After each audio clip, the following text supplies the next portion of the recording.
ಶಿವಸಾಂಗ ಜಯ ನಮಃ ಪಾರ್ವತಿ ಪತಿ ಶಿವ ಹರ ಮಹಾದೇವ. ಜಯ ಜಯ ಜಯ ಜಯ ಜಗದೀಶ್ವರ ನೀರಗಿ ಶ್ರೀರಭದ್ರೇಶ್ವರ.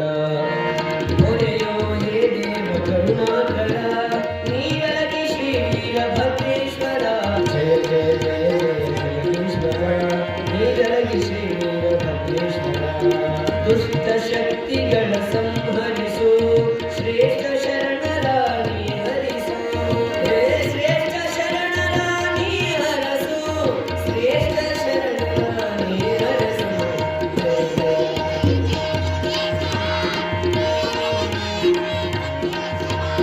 ಜಾತಿ ಭೇದವಾದಿ ಗಳಿಸು ನೀತಿ ಧರ್ಮವನ್ನು ನೀ ಉಳಿಸು. ನೀತಿ ಧರ್ಮವಾನಿ ಉಳಿಸು ನೀತಿ ಧರ್ಮವನ್ನು ನೀ ಉಳಿಸು. ನೀತಿ ಧರ್ಮವನ್ನು ನೀ ಉಳಿಸು.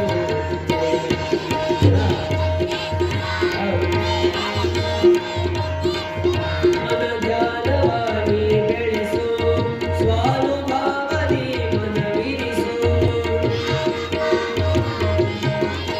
ಜೋರಾಗಿ ಸ್ವಾನುಭಾವದಿ ಮನವಿರಿಸು ಸ್ವಾನುಭಾವದಿ ಮನವಿರಿಸು.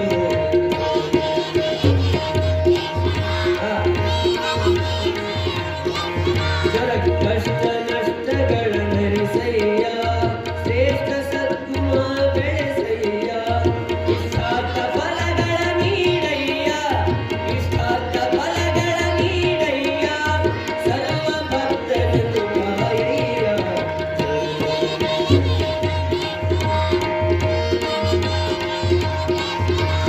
ನೀರಗಿ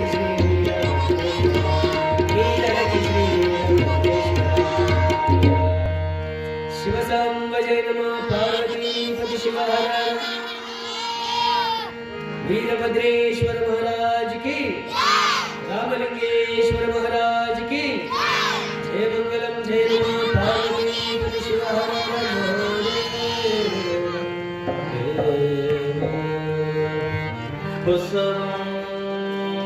भक्ति के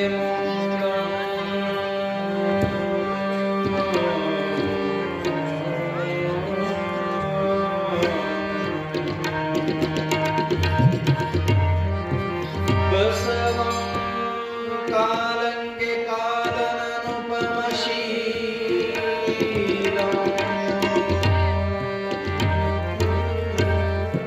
बसवं जंगमलोलं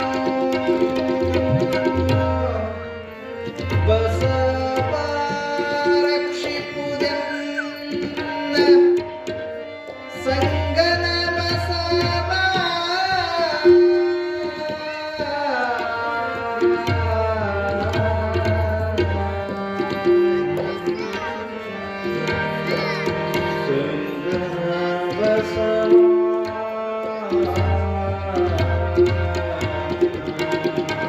जय बसवेश भक्त जन भाग्य शुभोदय. वीर शैव निर्णय परमावतार शरणागत रक्षक. श्रीगणाकाय जगदादिदेव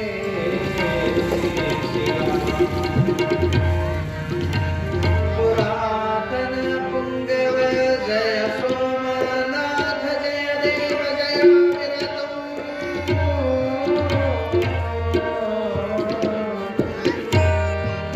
शिवा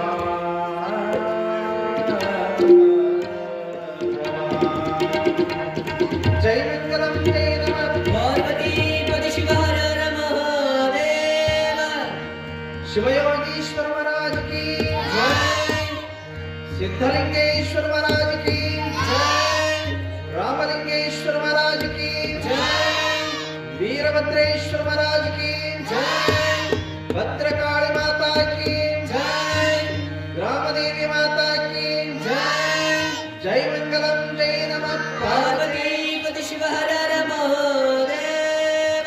ವೀರಭದ್ರ ಭದ್ರಕಾಳಿ ಗ್ರಾಮದೇವಿ ನಿಜಲಿಂಗಜ್ಜರನ್ನ ಆತ್ಮೀಯ ಕಲಾ ಬಳಗವೇ, ಕಾರ್ಯಕ್ರಮದ ನೂತನ ಗಡ್ಡಿ ತೇರಿನ ಉದ್ಘಾಟನಾ ನಿಮಿತ್ತವಾಗಿ ಪ್ರಾರಂಭವಾಗಿರ್ತಕ್ಕಂಥ 21 ದಿನಗಳ ಈ ಪುರಾಣದ ಕಾರ್ಯಕ್ರಮದ ವ್ಯವಸ್ಥಾಪಕ ಮಂಡಳಿಯ ಎಲ್ಲ ಸದಸ್ಯರಲ್ಲಿ, ದಾನಿ ದಾಸೋಹಿಗಳಲ್ಲಿ, ಇಲ್ಲಿ ಸೇರಿರ್ತಕ್ಕಂಥ ಸಮಸ್ತ ಶರಣಬಂಧುಗಳ ಶರಣಾರ್ಥಿ.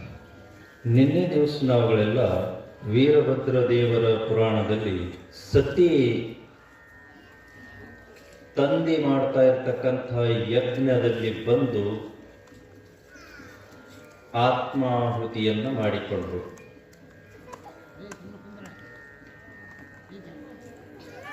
ವ್ಯಾಸ ಮಹರ್ಷಿಗಳು 18 ಪುರಾಣಗಳನ್ನ ಬರೆದಿದ್ದಾರೆ ಅಂತ. ಆ ಪುರಾಣಗಳಲ್ಲಿ ಶಿವಪುರಾಣ ಅನ್ನುವಂಥದ್ದೊಂದು ಪುರಾಣ ಇದೆ. ವಿಷ್ಣು ಪುರಾಣ, ಗರುಡ ಪುರಾಣ, ಮತ್ಸ್ಯ ಪುರಾಣ, ಅಗ್ನಿ ಪುರಾಣ, ಲಿಂಗ ಪುರಾಣ, ಶಿವಪುರಾಣ, ಹೀಗೆ 18 ಪುರಾಣಗಳಲ್ಲಿ ಶಿವಪುರಾಣವು ಕೂಡ ಒಂದು. ಆ ಶಿವಪುರಾಣದಲ್ಲಿ ವೀರಭದ್ರನ ಅವತಾರದ ವಿಸ್ತೃತ ವ್ಯಾಖ್ಯಾನ ಬರುತ್ತದೆ. ಮತ್ತು ಲಿಂಗ ಪುರಾಣದಲ್ಲಿಯೂ ಕೂಡ ವೀರಭದ್ರನ ವ್ಯಾಖ್ಯಾನ ಇದೆ ಅಂತ ಹೇಳಲ್ಪಡುತ್ತದೆ. ಆದರೆ ಶಿವಪುರಾಣದಲ್ಲಿ ಮಾತ್ರ ಅದರ ಬಗ್ಗೆ ಇರುವಂಥ ವಿಚಾರ ನಾನು ಓದಿದ್ದೇನೆ. ಯಾವಾಗ ತನ್ನ ಗಂಡನ ಮಾತನ್ನ ಕೇಳದೇನೆ ತಂದೆ ಮಾಡತಕ್ಕಂಥ ದಕ್ಷ ಬ್ರಹ್ಮ ಪ್ರಜಾಪತಿ ಮಾಡುವಂಥ ಯಜ್ಞಕ್ಕ ಸ್ವಯಂ ಪ್ರೇರಿತಳಾಗಿ ಬಂದು ಅವಮಾನವನ್ನ ಸಹಿಸಿದನೆ, ಆ ಯಜ್ಞದೊಳಗ ಹಾರಿ ಪ್ರಾಣಾರ್ಪಣವನ್ನ ಸತಿದೇವಿ ಮಾಡಿಕೊಂಡಳು. ಆ ವಿಷಯ ಆಕಿನ ಜೊತೆಗೆ ಬಂದಿರತಕ್ಕಂಥ ಕೆಲವು ಗಣಗಳು, ಶಿವ ಕಳಿಸಿದ್ದ ಸತಿ ಹೋಗ್ಯಾಳ, ಆಕಿ ಹೋಗೋದ ನನಗೆ ಇಷ್ಟ ಇರಲಿಲ್ಲ, ಅಲ್ಲಿ ಯಾಕೋ ವಾತಾವರಣ ಸರಿ ಇಲ್ಲ, ನೀವು ಹೋಗ್ರಿ ಅಂತ ತಿಳ್ಕೊಂಡು ಹೇಳಿ ಕಳಿಸಿದ್ದ ಜೊತೆಗೆ. ಸತಿ ಆ ಯಜ್ಞದೊಳಗ ಬಿದ್ದ ತಕ್ಷಣನೇ ಆ ಗಣಗಳು ಹೌಹಾರಿ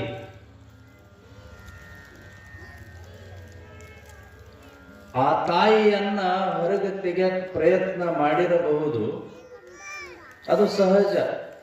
ಬೆಂಕಿಯೊಳಗೆ ಯಾರ ಬಿದ್ರು ಅಂತಂದ್ರೆ ಆರ್ಸಕ್ ಪ್ರಯತ್ನ ಮಾಡೋರು ಮಾಡ್ತಾರ, ಪ್ರಯತ್ನ ಮಾಡಲ್ದವ್ರು ಓಡಿ ಹೋಗ್ತಾರ, ಹಚ್ಚೋರು ಒಬ್ರು ಇರ್ತಾರ, ಆರ್ಸೋರು ಒಬ್ರು ಇರ್ತಾರ. ಅದು ಹೆಂಗ ಅಂತೇಳಂತಂದ್ರ ಇವರು ಪ್ರಯತ್ನ ಮಾಡಿರ್ತಾರ, ಗಣಗಳು ಆಕಿನ ಉಳಿಸ್ಕೋಬೇಕು ಅಂತ ಪ್ರಯತ್ನ ಮಾಡಿರ್ತಾರ. ಅದಕ್ಕೆ ನೀರು ಎಲ್ಲ ಹಾಕಿ ಯಜ್ಞವನ್ನ ಆರಿಸಿಬಿಟ್ಟಿರ್ತಾರ. ಇಂಥದ್ದೊಂದು ಸನ್ನಿವೇಶ ನಡೀತ್ರಿ. ಸೋಲಾಪುರದೊಳಗ ವಾರದ ಮಲ್ಲಪ್ಪನವ್ರು ಅಂತಿದ್ರು, ಬಹಳ ದೊಡ್ಡ ವ್ಯಕ್ತಿತ್ವ ಉಳ್ಳಂತವ್ರು. ಬ್ರಿಟಿಷ್ ಸರ್ಕಾರದಿಂದ ಸರ್ ಅನ್ನುವಂಥ ಪದವಿಯನ್ನ ಪಡ್ಕೊಂಡಿದ್ರು. ಈಗ ಹೆಂಗ ಪದ್ಮಶ್ರೀ ಪದ್ಮಭೂಷಣ ಅವೇನ ಗೌರವಗಳನ್ನ ಕೊಡ್ತಾರ ಸರ್ಕಾರದವರು, ಡಾಕ್ಟರೇಟ್ ಕೊಡ್ತಾರ, ಗೌರವಗಳನ್ನ ಕೊಡ್ತಾರಲ್ಲ, ಪ್ರಶಸ್ತಿಗಳನ್ನ ಕೊಡ್ತಾರಲ್ಲ, ಅದೇ ರೀತಿ ಒಳಗ ಬ್ರಿಟಿಷ್ ಸರ್ಕಾರದೊಳಗ ಸರ್ ಅನ್ನುವಂತ ಪ್ರಶಸ್ತಿ ತಗೊಂಡವ್ರು ಬಹಳ ದೊಡ್ಡವರು ಅಂತ, ಬ್ರಿಟಿಷರಿಗೆ ಬಹಳ ಬೇಕಾದವರು ಅಂತ. ವಾರದ ಮಲ್ಲಪ್ಪನವರು ಬಹಳ ಭಕ್ತಿವಂತರು. ಅವರು ಸೋಲಾಪುರದೊಳಗ ಅವ್ರದ್ದು ಒಂದು ದೊಡ್ಡ ಮನೆ ಇದೆ. ಕರ್ನಾಟಕದ ವಿಧಾನಸೌಧ ನೋಡ್ದಂಗ ಆಗ್ತದೆ. ಆ ಮನೆಯನ್ನ ಸಮಾಜಕ್ಕೆ ಬಿಟ್ಟು ಕೊಟ್ಟರು. ಈಗ ಅದು ಮಹಾನಗರ ಪಾಲಿಕೆ ಆಗಿದೆ. ಅವ್ರ ಮನೆನೇ ಮಹಾನಗರ ಪಾಲಿಕೆ ಮಾಡಿದ್ದಾರೆ. ಅವರಿಗೆ ಮಕ್ಕಳಿರಲಿಲ್ಲ, 3 ಜನ ಹೆಂಡ್ರು. ಅವರು ಲಿಂಗಾಯತ ಸಮಾಜವನ್ನ ಬೆಳೆಸಬೇಕು ಅಂತ ತಿಳ್ಕೊಂಡು ಹೇಳಿ ತಮ್ಮ ಮನೆಯೊಳಗನೆ ಪಾಠಶಾಲೆಯನ್ನ ತೆಗೆದಿದ್ರು. ಅವಾಗಿನ್ನು ಹಾನಗಲ್ಲ ಕುಮಾರ ಸ್ವಾಮಿಗಳು ಶಿವಯೋಗ ಮಂದಿರವನ್ನ ಸ್ಥಾಪನೆ ಮಾಡಿದ್ದಿಲ್ಲ.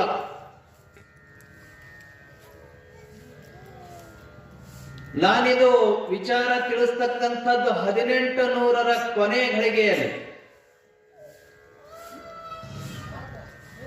ಹಾನಗಲ್ಲ ಕುಮಾರೇಶ್ವರರು ಕೂಡ ವಾರದ ಮಲ್ಲಪ್ಪನವರನ್ನ ಭೇಟಿಯಾಗಿದ್ರು, ಸಮಕಾಲೀನರು. ಅಥಣಿ ಮುರುಗೇಂದ್ರ ಶ್ರೀಗಳು ಸಮಕಾಲೀನರು. ಆ ಸಂದರ್ಭದೊಳಗ ಅವರು ಸೋಲಾಪುರದೊಳಗ ತಮ್ಮ ಮನೆಯೊಳಗ ಯಾರೋ ವೈದಿಕ ಬಲ್ಲಂತವ್ರು ಹೇಳಿದ್ರು, ಸಂತಾನ ಯಜ್ಞ ಮಾಡಿದ್ರ ಆ ಯಜ್ಞದ ಫಲದಿಂದ ಮಕ್ಕಳಾಗತಾವ ನಿಮಗ ಅಂತ ತಿಳ್ಕೊಂಡು ಹೇಳಿದ್ದು. ಮನುಷ್ಯನಿಗೆ ಆಸೆ ಇರ್ತದ. ಎಷ್ಟೋ ಜನರನ್ನ ನೋಡಿದೀನಿ, ಕ್ಯಾನ್ಸರ್ ಆಗಿ 3ನೇ ಸ್ಟೇಜ್ 4ನೇ ಸ್ಟೇಜ್ ನೊಳಗಿರುವಂತವರಿಗೆ ಕೆಲವೊಬ್ರು ದಾರ ಕಟ್ತಾರ, ಯಂತ್ರ ಮಾಡಿ ಕಟ್ತಾರ. ಆರಾಮಕ್ಕೈತಿ ಬಿಡ, ಎಂತಿಂತವ್ ಆರಾಮಾಗ್ಯವ ನಮ್ಮ ಹತ್ರ ಬಂದ ಮೇಲೆ ಅಂತೇಳಿ ದಾರ ಕಟ್ತಾರ, ಯಂತ್ರ ಕಟ್ತಾರ. ಯಂತ್ರ ಕಟ್ಟಿದಿ 8 ದಿವಸಕ್ಕ ಅದು ಹೊಗೆ ಬಿಟ್ಟಿರ್ತೈತಿ. ಅವಾಗ ಉಲ್ಟಾ ಹೊಡೆದ್ ಬಿಡ್ತಾರ. ಇದೇನ ಲಾಸ್ಟ್ ಸ್ಟೇಜ್ ನಾಗ ತಗೊಂಬಂದಿರಪ್ಪ, ಮೊದಲಿಗೆ ತಂದಿದ್ರಿ ಅಂತೇಳಿ ಅಂತಂದ್ರೆ ಬದುಕಿಸ್ತಿದ್ದೆ ಅಂತ ಉಲ್ಟಾ ಹೊಡೆದ್ ಬಿಡ್ತಾರೆ ಇವ್ರು ಯಂತ್ರ ಮಂತ್ರ ಮಾಡೋರು.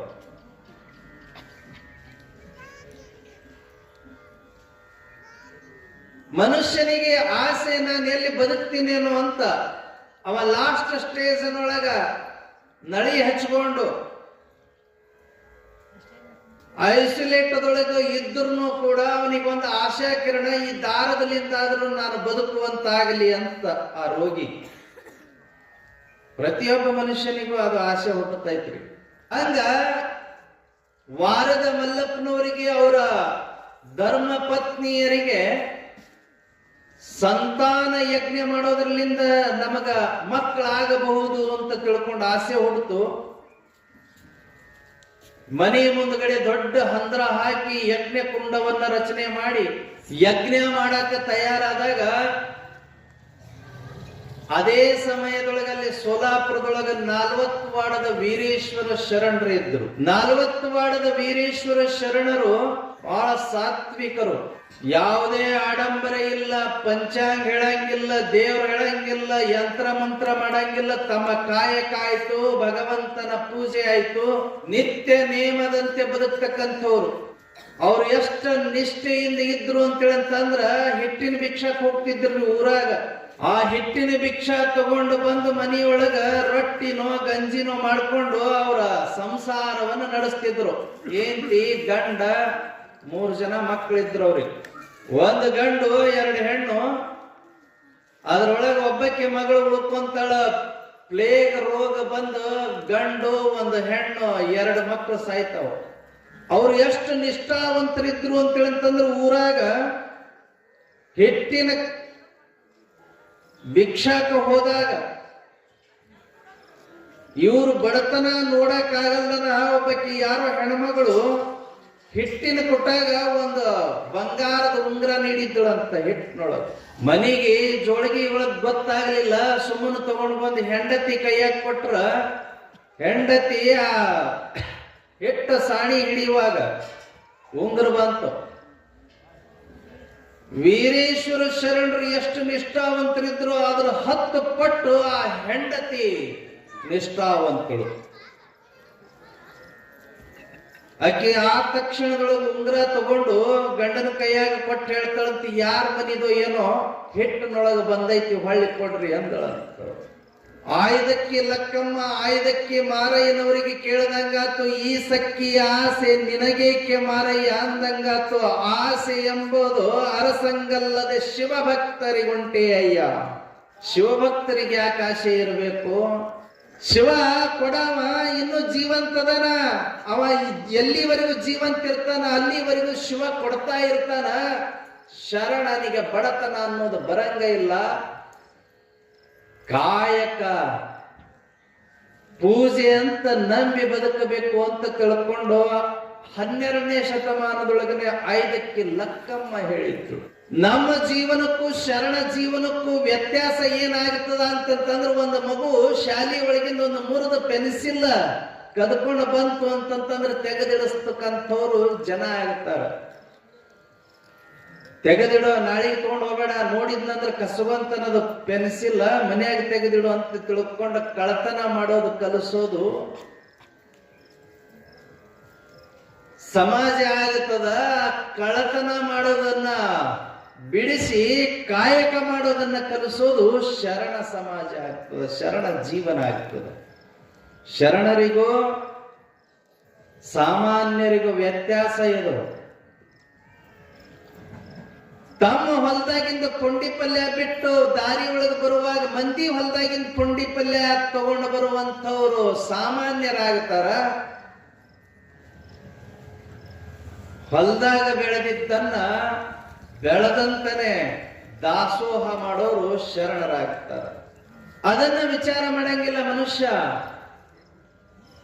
ಅದಕ್ಕ ಆಯ್ದಕ್ಕಿ ಲಕ್ಕಮ್ಮ ಹೇಳ್ದಂಗ ವೀರೇಶ್ವರ 40 ವಾಡದ ವೀರೇಶ್ವರ ಶರಣರ ಧರ್ಮ ಪತ್ನಿ ಅದನ್ನ ಕೊಟ್ಟು ಹೇಳಿದಳು, ತಗೋ ಯಾರ್ದೈತಿ ನೋಡು ಅಂತಂದ್ರು. ಹೆಟ್ನೊಳಗೆ ಬಂದೈತಿ ಅಂತಂದ್ರು. ಅದನ್ನ ಇಸ್ಕೊಂಡು 40 ವಾಡದ ವೀರೇಶ್ವರ ಶರಣರು ಇದು ಯಾರ ಮನೆಯೊಳಗೆ ಬಂದಿರಬೇಕು ಅಂತ ಕುತ್ಕೊಂಡು ವಿಚಾರ ಮಾಡಿದ್ರು. ಏಸ್ ಮನಿ ಅಡ್ಡಾಡಿದೀನಿ, ಆ ಎಷ್ಟು ಮನಿ ಒಳಗೆ ಈ ಹಿಟ್ಟು ಬಂದೈತಿ, ಆ ಹಿಟ್ಟಿನೊಳಗೆ ಎಲ್ಲಿ ಯಾರು ಹಾಕಿರಬಹುದು ಅಂತ ತಿಳ್ಕೊಂಡು ಚಿಂತನೆ ಮಾಡಿ ಮರುದಿವಸ ಹಿಟ್ಟಿನ ಭಿಕ್ಷಕ ಊರಾಗ ಹೋದಾಗ ಇಂಥವ್ರ ಮನೆಯಾಗನ ಬಂದಿರಬೇಕು ಅಂತ ತಿಳ್ಕೊಂಡು ಕಂಡು ಹಿಡಿದು ಆ ಉಂಗ್ರನ ಒಯ್ದ ಆ ತಾಯಿ ಕೈಯ ಕೊಟ್ಟರಂತ. ಹಿಟ್ಟಿನೊಳಗೆ ಬಂದೈತಿ, ನಿನ್ನೆ ತಗೊಳ್ರಿ ನಿಮ್ಮ ಉಂಗ್ರ ಅಂತ. ಮನುಷ್ಯ ತನ್ನ ಜೀವನದ ದಾರಿ ಒಳಗ ಒಳ್ಳೇದು ಮಾಡೋದನ್ನ ಕಲಿಯಂಗಿಲ್ಲ, ಅದರೊಳಗನ ಒಂದೆಷ್ಟು ಕೆಟ್ಟದನ್ನ ಮಾಡುವಂತಹ ವಿಚಾರವನ್ನ ಮಾಡ್ತಕ್ಕಂಥವನಾಗುತ್ತಾನ. ಅದಕ್ಕ ಒಂದು ಹಾಡು ಕೇಳೋಣ, ಮತ್ ಮುಂದೆ ವಿಚಾರ ಮಾಡೋಣ. ಜೈ ಮಂಗಲಂ ಜೈ ನಮ. ಇವತ್ತೊಂದು ವಿಶೇಷ ಕಾರ್ಯಕ್ರಮ ಐತಿ. ಯಜ್ಞದೊಳಗ ಸತಿದೇವಿ ಆತ್ಮಾರ್ಪಣ ಮಾಡಿಕೊಂಡಿದ್ದಕ್ಕ ವೀರಭದ್ರನ ಅವತಾರ ಆಕೈತಿ. ದಕ್ಷ ಬ್ರಹ್ಮನ ತಲೆ ಕಡಿತಕ್ಕಂಥ ಒಂದು ಸನ್ನಿವೇಶ. ಆ ಸನ್ನಿವೇಶಕ್ಕ ಈಗ ಪುರಾಣದೊಳಗನ ಒಂದು ಪ್ರಾತ್ಯಕ್ಷತೆ ಇಟ್ಟಿವಿ. ಆ ಕಾರ್ಯಕ್ರಮನೂ ಕೂಡ ಇವತ್ತಿನ ದಿವಸ ಇರೋದ್ರಲ್ಲಿಂದ ಹೆಚ್ಚಿನ ಸಂಖ್ಯೆ ಒಳಗ ಪುರಾಣಕ್ಕೆ ಬರ್ತಕ್ಕಂಥವ್ರು. ಶಿವ ಸಾಂಬಜೇ ನಮಃ. ಪಾರ್ವತಿ ಪತಿ ಶಿವ ಹರ ಹರ. वीरभद्रेश्वर महाराज की, रामलिंगेश्वर महाराज की जय। मंगलम जय नमः. पार्वती शिव हर हर महादेव.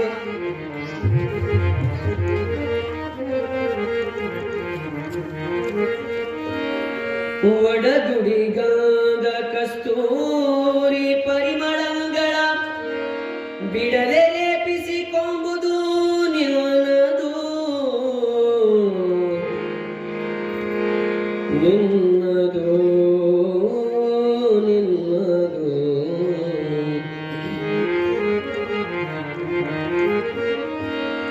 ತನು ನಿನ್ನದು ಜೀವನ ನಿನ್ನದು, ತನು ನಿನ್ನದು ಜೀವನ ನಿನ್ನದು. ಅನುದಿನದಲ್ಲಿ ಬರುವ ಅನುದಿನದಲ್ಲಿ ಬರುವ ಅನುದಿನದಲ್ಲಿ ಬರುವ ಸುಖ ದುಃಖ ನಿನ್ನದಯ್ಯ. ತನು ನಿನ್ನದು ಜೀವನ ನಿನ್ನದು, ತನು ನಿನ್ನದು ಜೀವನ ನಿನ್ನದು.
ಪಂಚೇಂದ್ರಿಗಳು ಜ್ಞಾನದು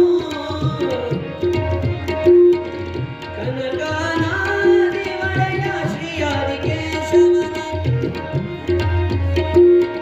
ಕನಕದೊಡೆಯ ಶ್ರೀಯಾದಿ ಕೇಶವನ ಎದೆಯಿಟ್ಟದ ನೋಟ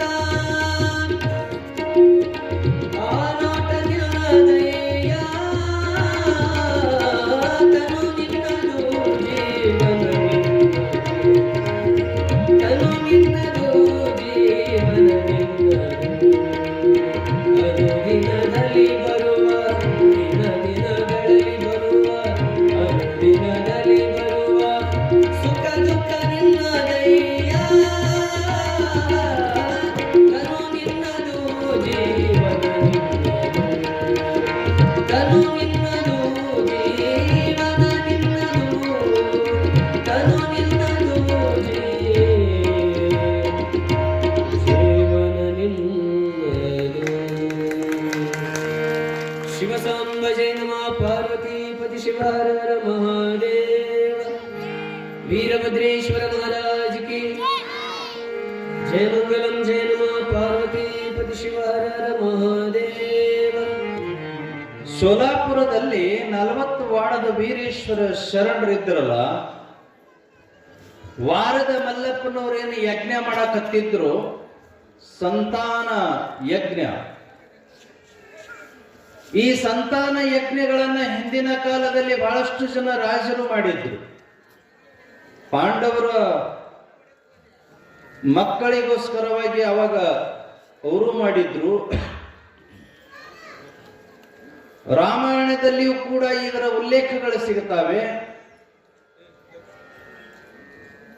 ಈ ಸಂತಾನ ಯಜ್ಞವನ್ನ ಮಾಡಬೇಕು ಅಂತ ತಿಳ್ಕೊಂಡ ತಯಾರಾದಾಗ ಒಂದು ದಿವಸ 40 ವಾಡದ ವೀರೇಶ್ವರ ಶರಣರು ಮಲ್ಲಪ್ಪನವ್ರ ಮನೆಗೆ ಬಂದು ಹೇಳಿ ಹೋಗ್ತಾರ, ಮಾಡಬೇಡ್ರಿ, ಇದು ನಮ್ಮ ಶರಣರು ಇಂಥ ಯಜ್ಞಗಳನ್ನ ಮಾಡಿಲ್ಲ, ಮಾಡಬೇಡ್ರಿ ಅಂತಂದ್ರು.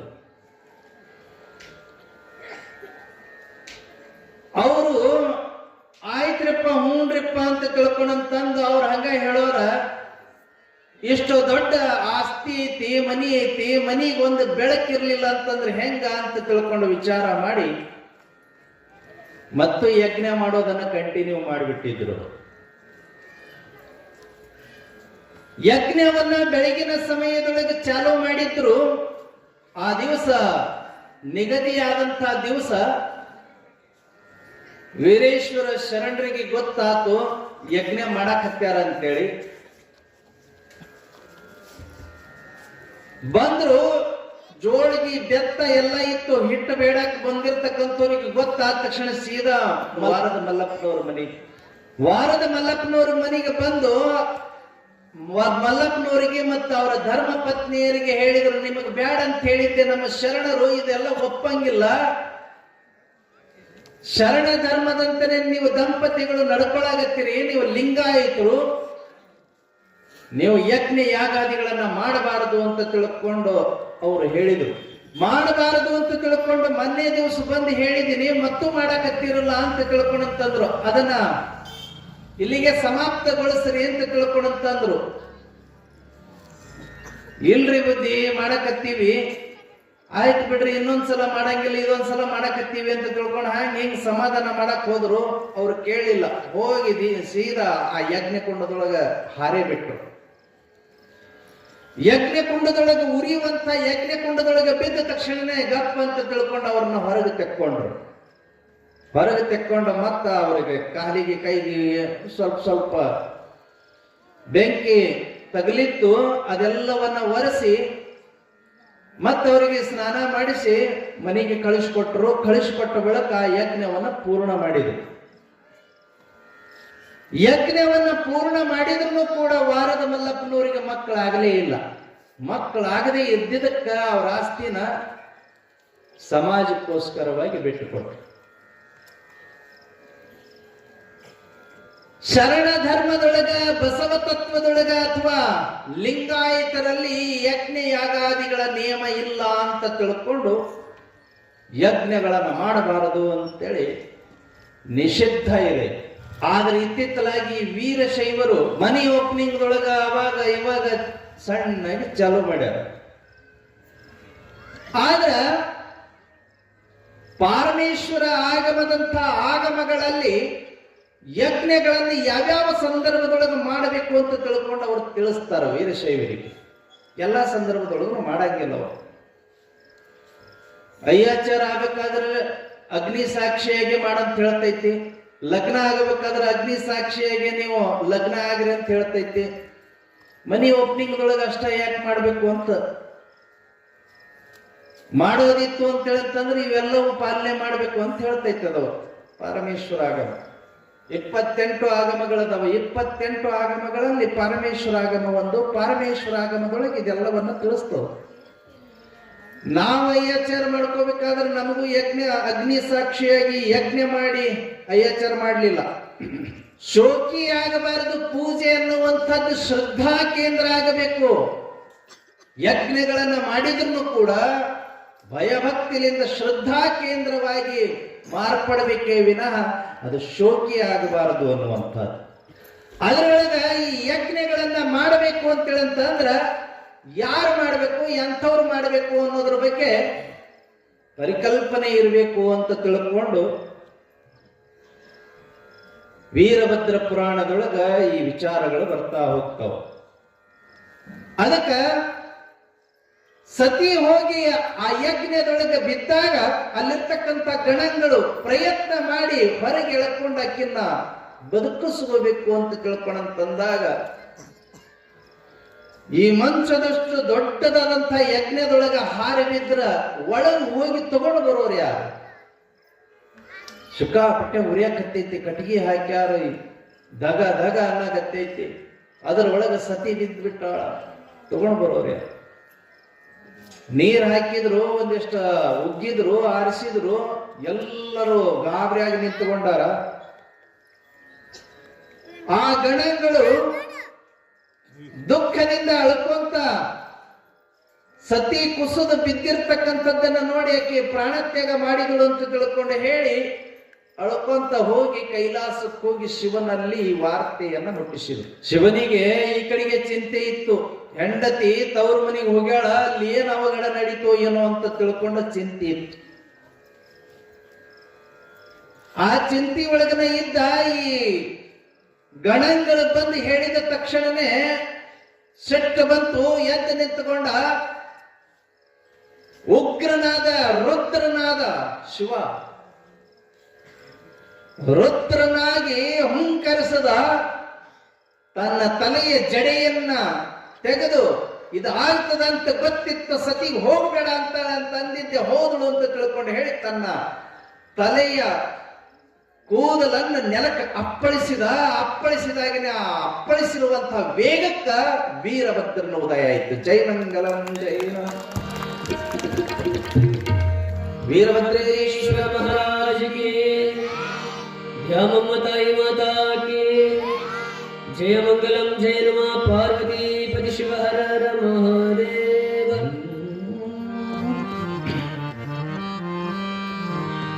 ಇನಿತು ನುಡಿಯುತ್ತೆ ನಾರದನ ಮನವ ಕೊರೆಯುವ ಸುದ್ದಿಯ ನರಿದು ಘನ ಮಹಿತ ಕೈಲಾಸ ಸವಿಶೋಕಾಬ್ದಿಯೋ ಮುಳುಗೆ ಘನತರ ಕುಪಿತನಾಗಿ ಶಂಭು ವಿನುತನಾಗಳೆ ಜಡೆಯ ಬಿಚ್ಚುತೆ ಜನಿತ ಕೋಪದೆ ಭೂಮಿಗಪ್ಪಳಿಸಿದ ನದೇ ಕ್ಷಣದೆ ಉದಿಸಿತು ಮಹಾತೇಜ ಮದಕರಿಂದೂದವಿತದಕ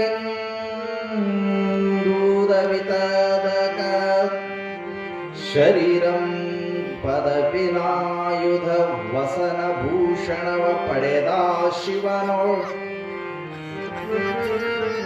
ಪೊದುದು ಗರ್ಜಿಸಿ ಪುರುಷನಾಕೃತಿ ವದನ ವಿರಲ ನನಿಸಿತ್ರೆ ನಿಂದುದು ಮುದದಿ ನೋಡುತ್ತೆ ವೀರಭದ್ರ ನೆನೀಪನಾಮವನು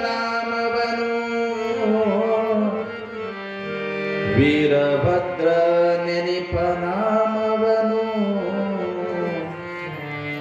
ಜೈ ಮಂಗಲಂ ಜೈ ನಮಃ ಪಾರ್ವತೇಶ್ವರ ಹರ ಹರ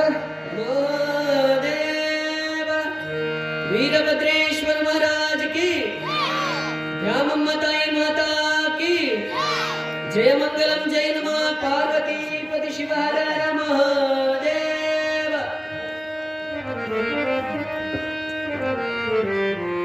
ವೀರಭದ್ರನ ಉದಯ ಆಯಿತು.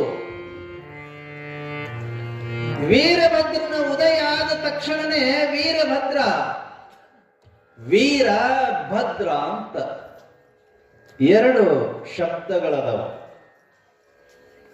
ಡಾಕ್ಟರ್ ಜಚನಿಯವರು ರುದ್ರ ಭದ್ರ ಅನ್ನುವಂಥ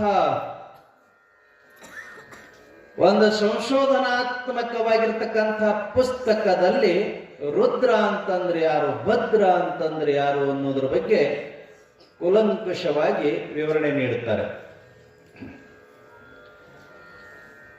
ವೀರ ಅಂತಂತಂದ್ರ ನಿಮಗೆ ಅರ್ಥ ಆಗ್ತದ, ಶೂರ, ಹೋರಾಟ ಮಾಡ್ಲಿಕ್ಕೆ, ಯುದ್ಧ ಮಾಡ್ಲಿಕ್ಕೆ ಶೂರ ಅಂತ ವೀರ ಅಂತೇಳಿ ಅಂತಂದ್ರೆ. ಭದ್ರ ಅಂತೇಳಿ ಅಂತಂದ್ರೆ ಧರ್ಮವನ್ನ ಕಾಪಾಡ್ಲಿಕ್ಕೆ ಭದ್ರನಾಗಿ ನಿಂತಿರ್ತಕ್ಕಂಥವ ಅಂತ ಅರ್ಥ. ಅದಕ್ಕ ಭಗವದ್ಗೀತೆಯೊಳಗ ಒಂದು ವಾಕ್ಯ ಬಂತು, ಯದಾ ಯದಾ ಹಿ ಧರ್ಮಸ್ಯ ಗ್ಲಾನಿರ್ ಭವತಿ ಭಾರತ ಅಭ್ಯುತ್ಥಾನ್ ಅಧರ್ಮಸ್ಯ ತದಾತ್ಮಾನಾಂ ಸುಜಾಮ್ಯಹಂ ಸಾಧೂನಾಂ ಪರಿತ್ರಾಣಾಯ ವಿನಾಶಾಯ ಚ ದುಷ್ಕೃತಾಂ ಧರ್ಮ ಸಂಸ್ಥಾಪನಾರ್ಥಾಯ ಸಂಭವಾಮಿ ಯುಗೆ ಯುಗೆ ಅಂತ ಹೇಳಿ. ಸಾಧು ಜನರನ್ನ ಅಂತಂದ್ರೆ ಸಜ್ಜನರನ್ನ, ಒಳ್ಳೆ ಜನರನ್ನ ಕಾಪಾಡೋ ಸಲುವಾಗಿ, ದುಷ್ಟರನ್ನ ಸಂಹಾರ ಮಾಡೋ ಸಲುವಾಗಿ ನಾನು ಯುಗ ಯುಗದೊಳಗ ಅವಾಗ ಅವಾಗ ಈ ಧರ್ಮ ಗ್ಲಾನಿ ಆದಾಗೆಲ್ಲ ಅವತರಿಸಿ ಬರ್ತೀನಿ ಅನ್ನುವಂಥ ಮಾತು ಭಗವದ್ಗೀತೆ ಒಳಗೆ ಬರ್ತೈತಲ್ಲ, ಆ ರೀತಿ ಒಳಗೆ ಭದ್ರ ಅಂತೇಳಿ ಅಂತಂದ್ರೆ. ಭದ್ರ ಅಂತೇಳಿ ರುದ್ರ ಅಂತೇಳಿ ಅಂತಂದ್ರ ದುಷ್ಟರ ಸಂಹಾರ ಅಂತ ಅರ್ಥ ಆದ್ರ, ಭದ್ರ ಅಂತೇಳಿ ಅಂತಂದ್ರೆ ಶಿಷ್ಟರನ್ನ ರಕ್ಷಣೆ ಮಾಡುವಂಥವನು ಅಂತ ಅರ್ಥ ಆಗ್ತದ. ಲಿಂಗಾಯತರ ತತ್ವ ಅಥವಾ ವೀರಶೈವರ ತತ್ವಗಳಲ್ಲಿ ಅಷ್ಟಾವರಣ, ಪಂಚಾಚಾರ, ಶಟಸ್ಥಲಗಳು ಅದಾವ, ಇಬ್ಬರಿಗೂ ಸಮಾನವಾಗಿ ಅದಾವ. ವೀರಶೈವರಿಗೂ ಲಿಂಗಾಯತರಿಗೂ ಅಷ್ಟಾವರಣ, ಶಟಸ್ಥಲ, ಪಂಚಾಚಾರಗಳು ಪಾಲಿಸಲೇಬೇಕು ಅನ್ನುವಂಥ ಸಂವಿಧಾನ. ಅದರೊಳಗೆ ಪಂಚಾಚಾರ ಅಂತ ತಿಳ್ಕೊಂಡು ಏನು ಬರ್ತೈತಿ, ಶಿವಾಚಾರ, ಸದಾಚಾರ, ಲಿಂಗಾಚಾರ, ಭೃತ್ಯಾಚಾರ, ಗಣಾಚಾರ ಅಂತ 5 ಆಚಾರಗಳಿವು.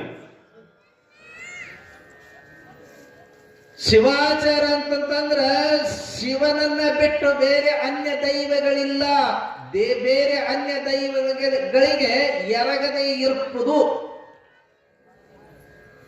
ಶಿವನನ್ನ ಪೂಜೆ ಮಾಡೋದು, ಶಿವನನ್ನ ಕೊಂಡಾಡುವುದು. ಅದಕ್ಕ ಇರಬೇಕೇನೋ ದೇಶ ದೇಶ ಎಲ್ಲ ಬೇಸರದಿಂದ ಸುತ್ತಿ ಬಂದಿರತಕ್ಕಂಥ ಒಬ್ಬ ಕವಿ ಹಂಪಿಗೆ ಬಂದ.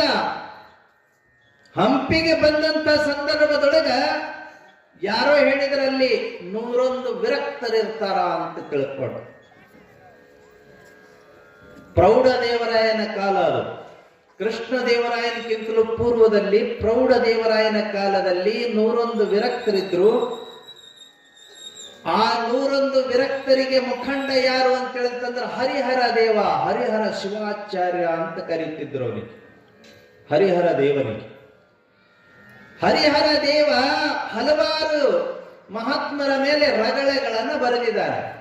ರೇವಣ ಸಿದ್ಧರ ಮೇಲೂ ರಗಳೆ ಬರೆದಿದ್ದಾರೆ, ಚನ್ನ ಬಸವಣ್ಣನ ರಗಳೆ, ಅಲ್ಲಮ ಪ್ರಭುದೇವರ ರಗಳೆ, ಸಿದ್ದರಾಮರ ರಗಳೆ, ಹೀಗೆ ಆ ರಗಳೆ ಅನ್ನುವಂಥದ್ದು ಕನ್ನಡ ಸಾಹಿತ್ಯ ಲೋಕದಲ್ಲಿ ಅದು ಒಂದು ಶೈಲಿ, ಬರವಣಿಗೆಯ ಶೈಲಿ. ಇದು ಪುರಾಣ ಭಾಮಿನಿ ಷಟ್ಪದಿ ಒಳಗೈತಿ. ಛಂದಸ್ಸು ಛಂದೋಬಂಧದಿಂದ 1, 4, 1, 2, 4, 5 ಸಾಲುಗಳು ಸಮನಾಗಿದ್ದು, 3, 6 ಸಾಲುಗಳು ಸಮನಾಗಿದ್ದು, ಗುರು ಲಘು 3 ಮಾತ್ರೆ 4 ಮಾತ್ರೆಯಿಂದ ಕೂಡಿರತಕ್ಕಂಥ ಛಂದಸ್ಸು ಭಾಮಿನಿ ಷಟ್ಪದಿ. ಅಂತ. ವಾರ್ತಿಕ ಷಟ್ಪದಿಗಳ ಮೂಲಕವಾಗಿ ಪದ್ಯ ರೂಪದೊಳಗ ಸಾಹಿತ್ಯ ರಚನೆ ಮಾಡತಕ್ಕಂಥ ಇದು ಒಂದು ಪ್ರಕಾರ ಇದ್ರ, ಗದ್ಯ ರೂಪದೊಳಗೆ ಒಂದು ಪ್ರಕಾರ ಇರ್ತದ, ಜಾನಪದ ರೂಪದೊಳಗೆ ಮತ್ತೊಂದು ಪ್ರಕಾರ ಇರ್ತದ. ಅದೇ ರೀತಿ ಒಳಗ ಶ್ಲೋಕಗಳ ರೂಪದೊಳಗ ಮತ್ತೊಂದು ಪ್ರಕಾರ ಐತಿ. 2 ಸಾಲಿನ ಶ್ಲೋಕ, 4 ಸಾಲಿನ ಶ್ಲೋಕ, ತ್ರಿಪದಿಗಳು. ಹೀಗೆ ಹಲವಾರು ನಮೂನೆಯ ರೀತಿ ಒಳಗ ಸಾಹಿತ್ಯ ರಚನೆ ಆಗಿ ವಿಪುಲವಾಗಿ ಬೆಳೆದಿರ್ತಕ್ಕಂಥದ್ದು ಕನ್ನಡ ನಾಡಿನೊಳಗ ಸಾಹಿತ್ಯ ಅಷ್ಟೇ ವಿಪುಲವಾಗಿ ಬೆಳೆದಿದೆ. ಕನ್ನಡ ಸಾಹಿತ್ಯಕ್ಕ ಸಾವಿರಾರು ವರ್ಷಗಳ ಇತಿಹಾಸ ಇದೆ. ಮೊನ್ನೆ ಯಾರೋ ಒಬ್ರು ಹೇಳಕತ್ತಿದ್ರಿ, ಗಂಗರ ಕಾಲಕ್ಕನೆ ಕನ್ನಡವನ್ನ ಶುದ್ಧವಾಗಿ ಬರೆಯಲ್ಪಡುತ್ತಿತ್ತು ಶಾಸನಗಳಲ್ಲಿ ಅಂತ ತಿಳ್ಕೊಂಡು ಹೇಳಕತ್ತಿದ್ರು. ತಮಿಳು ಭಾಷೆಗೆ ಈಗ ಸುಮಾರು ಒಂದು 15 ವರ್ಷ 20 ವರ್ಷಗಳ ಅವಧಿ ಒಳಗೆ ತಮಿಳು ಭಾಷೆಗೆ ಶಾಸ್ತ್ರೀಯ ಸ್ಥಾನಮಾನ ಸಿಕ್ತು. ಕೇಂದ್ರ ಸರ್ಕಾರದಿಂದ ಈ ಭಾಷೆ ಶಾಸ್ತ್ರೀಯವಾಗಿದೆ ಅಂತ ತಿಳ್ಕೊಂಡು ತಮಿಳು ಭಾಷೆಗೆ ಶಾಸ್ತ್ರೀಯ ಸ್ಥಾನಮಾನ ಸಿಕ್ತು. ಕನ್ನಡಕ್ಕೂ ಶಾಸ್ತ್ರೀಯ ಸ್ಥಾನಮಾನ ಸಿಗಬೇಕು, ತಮಿಳಿನಕ್ಕಿಂತಲೂ ಕನ್ನಡ ಹಳೆಯದಿದೆ ಅಂತ ತಿಳ್ಕೊಂಡು ಅರ್ಜಿ ಕೊಟ್ಟಾಗ ಪರಿಶೀಲನೆ ಮಾಡಿರ್ತಕ್ಕಂಥವ್ರು ಶಾಸ್ತ್ರೀಯ ಸ್ಥಾನಮಾನ ನೀಡಕ್ ತಯಾರಾಗಿದ್ರು. ತಯಾರಾದಾಗ ತಮಿಳ್ನವರು ಅದಕ್ಕೊಂದು ಅರ್ಜಿ ಕೊಡಬಾರದು, ಇದು ಶಾಸ್ತ್ರೀಯವಾಗಿಲ್ಲ, ಕನ್ನಡದ ಸಾಹಿತ್ಯ ಭಾಷೆ ನೆಲ ಜಲ ಅಂತ ತಿಳ್ಕೊಂಡು ತಗಾದೆ ತೆಗೆದು ಅದು ಸ್ಟಾಪ್ ಆಯ್ತು. ಅದು ಕೋರ್ಟಿಗೆ ಹೋಯ್ತು. ಕೋರ್ಟ್ನೊಳಗೆ ಸಾಕ್ಷಿ ಕೇಳಿದ್ರು, ಏನೇನೋ ತೋರಿಸಿದ್ರು, ಇಷ್ಟು ಸಾಕ್ಷಿ ಅದಾವ ಅಂತ ತಿಳ್ಕೊಂಡು. ಆ ಕೋರ್ಟ್ ಹೇಳ್ತು, ಇದೆಲ್ಲ ಒಪ್ಪಕ್ಕಾಗಂಗಿಲ್ಲಪ್ಪ, ಅತ್ಯಂತ ಹಳೆಯ ಏನಾದ್ರೂ ಇದ್ರು ತಗೊಂಡ್ ಬರ್ರಿ ಅಂತ ತಿಳ್ಕೊಂಡಂದ್ರಂತ. ಕೋಲಾರದ ಒಬ್ಬರ ಬ್ರಾಹ್ಮಣರ ಮನೆಯೊಳಗ ಗಂಗರ ಕಾಲದ್ದು ತಾಮ್ರಪಟ ಶಾಸನಗಳದಾವಂತ್ರಿ. ಈಗಲೂ ಅವ್ರ ಮನೆ ಒಳಗದಾವಂತ. ಅವು ಅತ್ಯಂತ ಹಳೆವು. ಕ್ರೈಸ್ತ ಶಕ 300ಕ್ಕಿಂತಲೂ ಹಳೆವು ಕನ್ನಡ ಶಾಸನಗಳವು, ತಾಮ್ರಪಟ್ಟದೊಳಗಿರ್ತಕ್ಕಂಥವು. ಅವುಗಳನ್ನ ಒಯ್ದು ಕೋರ್ಟ್ನೊಳಗೆ ಪ್ರೊಡ್ಯೂಸ್ ಮಾಡೋ ಬಳಿಕ ಇದಕ್ಕ ಶಾಸ್ತ್ರೀಯ ಸ್ಥಾನಮಾನ ಕೊಡಾಕ ಸಕಲದರ್ಲಿಂದನೂ ಅರ್ಹವಾಗಿದೆ ಕನ್ನಡ ಭಾಷೆ ಅಂತ ತಿಳ್ಕೊಂಡು ಹೇಳಿದ ಒಳಗೆ ಕೊಟ್ಬಿಡ್ರಿ ಕನ್ನಡ ಸ್ಥಾನ. ತಲಕಾಡಿನೊಳಗ ಗಂಗರು ತಲಕಾಡಿನೊಳಗ ರಾಜರಾಗಿದ್ರು. ಅದಕ್ಕೇನು ದೊಡ್ಡ ಇತಿಹಾಸನೇ ಹೇಳಕತ್ತಾರ್ರಿ ಒಬ್ರು. ಅಲ್ಲಿ ಗಂಗರ ಪ್ರದೇಶದೊಳಗ, ತಲಕಾಡಿನ ಪ್ರದೇಶದೊಳಗ ಕೊಂಗರು ಅಂತ ತಿಳ್ಕೊಂಡು ಒಂದು ಜನಾಂಗ ಐತಂತ್ರಿ. ಕೊಂಗರು ಅಂತೇಳಿ ಅವ್ರ ಹೆಸರು, ಆ ಜನಾಂಗದ ಹೆಸರು. ಇಲ್ಲಿ ಹಂಗ ಗಾಣಿಗರ, ಪಂಚಮ ಸಾಲರು ಇತ್ಯಾದಿ ಜನಾಂಗದ ಹೆಸರು ಐತಿ, ಹಂಗ ಅಲ್ಲಿ ಕೊಂಗರು ಅಂತ. ಆ ಕೊಂಗರಲ್ಲಿ ಒಬ್ರು ಯಾರೋ ಒಬ್ರು, ಅವ್ರ ಹೆಸರು ನಾನು ಅಷ್ಟೊಂದು ಚೆನ್ನಾಗಿ ನೋಡಿಲ್ಲ, ಬಹಳ ಚೆನ್ನಾಗಿ ಆ ಗಂಗರ ಇತಿಹಾಸವನ್ನ ಹೇಳಾಕತ್ಯಾರ. ನನ್ನ ಫೇಸ್ಬುಕ್ನೊಳಗೆ ಬರ್ತಾ ಇರ್ತದೆ, ನಾನು ಅಂತವೇ ಹುಡುಕ್ತಾ ಇರ್ತೀನಿ. ಪವಿತ್ರವಾಗಿರ್ತಕ್ಕಂಥ ರೀತಿ ಒಳಗ ಜೀವನವನ್ನ ಮಾಡತಕ್ಕಂಥ ಶೈಲಿ ಏನಿದೆ, ಆ ಶೈಲಿಯನ್ನ ಮನುಷ್ಯ ಅಳವಡಿಸಿಕೊಂಡಾಗ ಆರೋಗ್ಯವನ್ನ ಸಾಧಿಸಲಿಕ್ಕೆ ಸಾಧ್ಯ ಆಗ್ತದ ಅಂತ. ಅದಕ್ಕ ವೀರಭದ್ರನ ಅವತಾರ ಆದಂಥ ಸಂದರ್ಭದೊಳಗ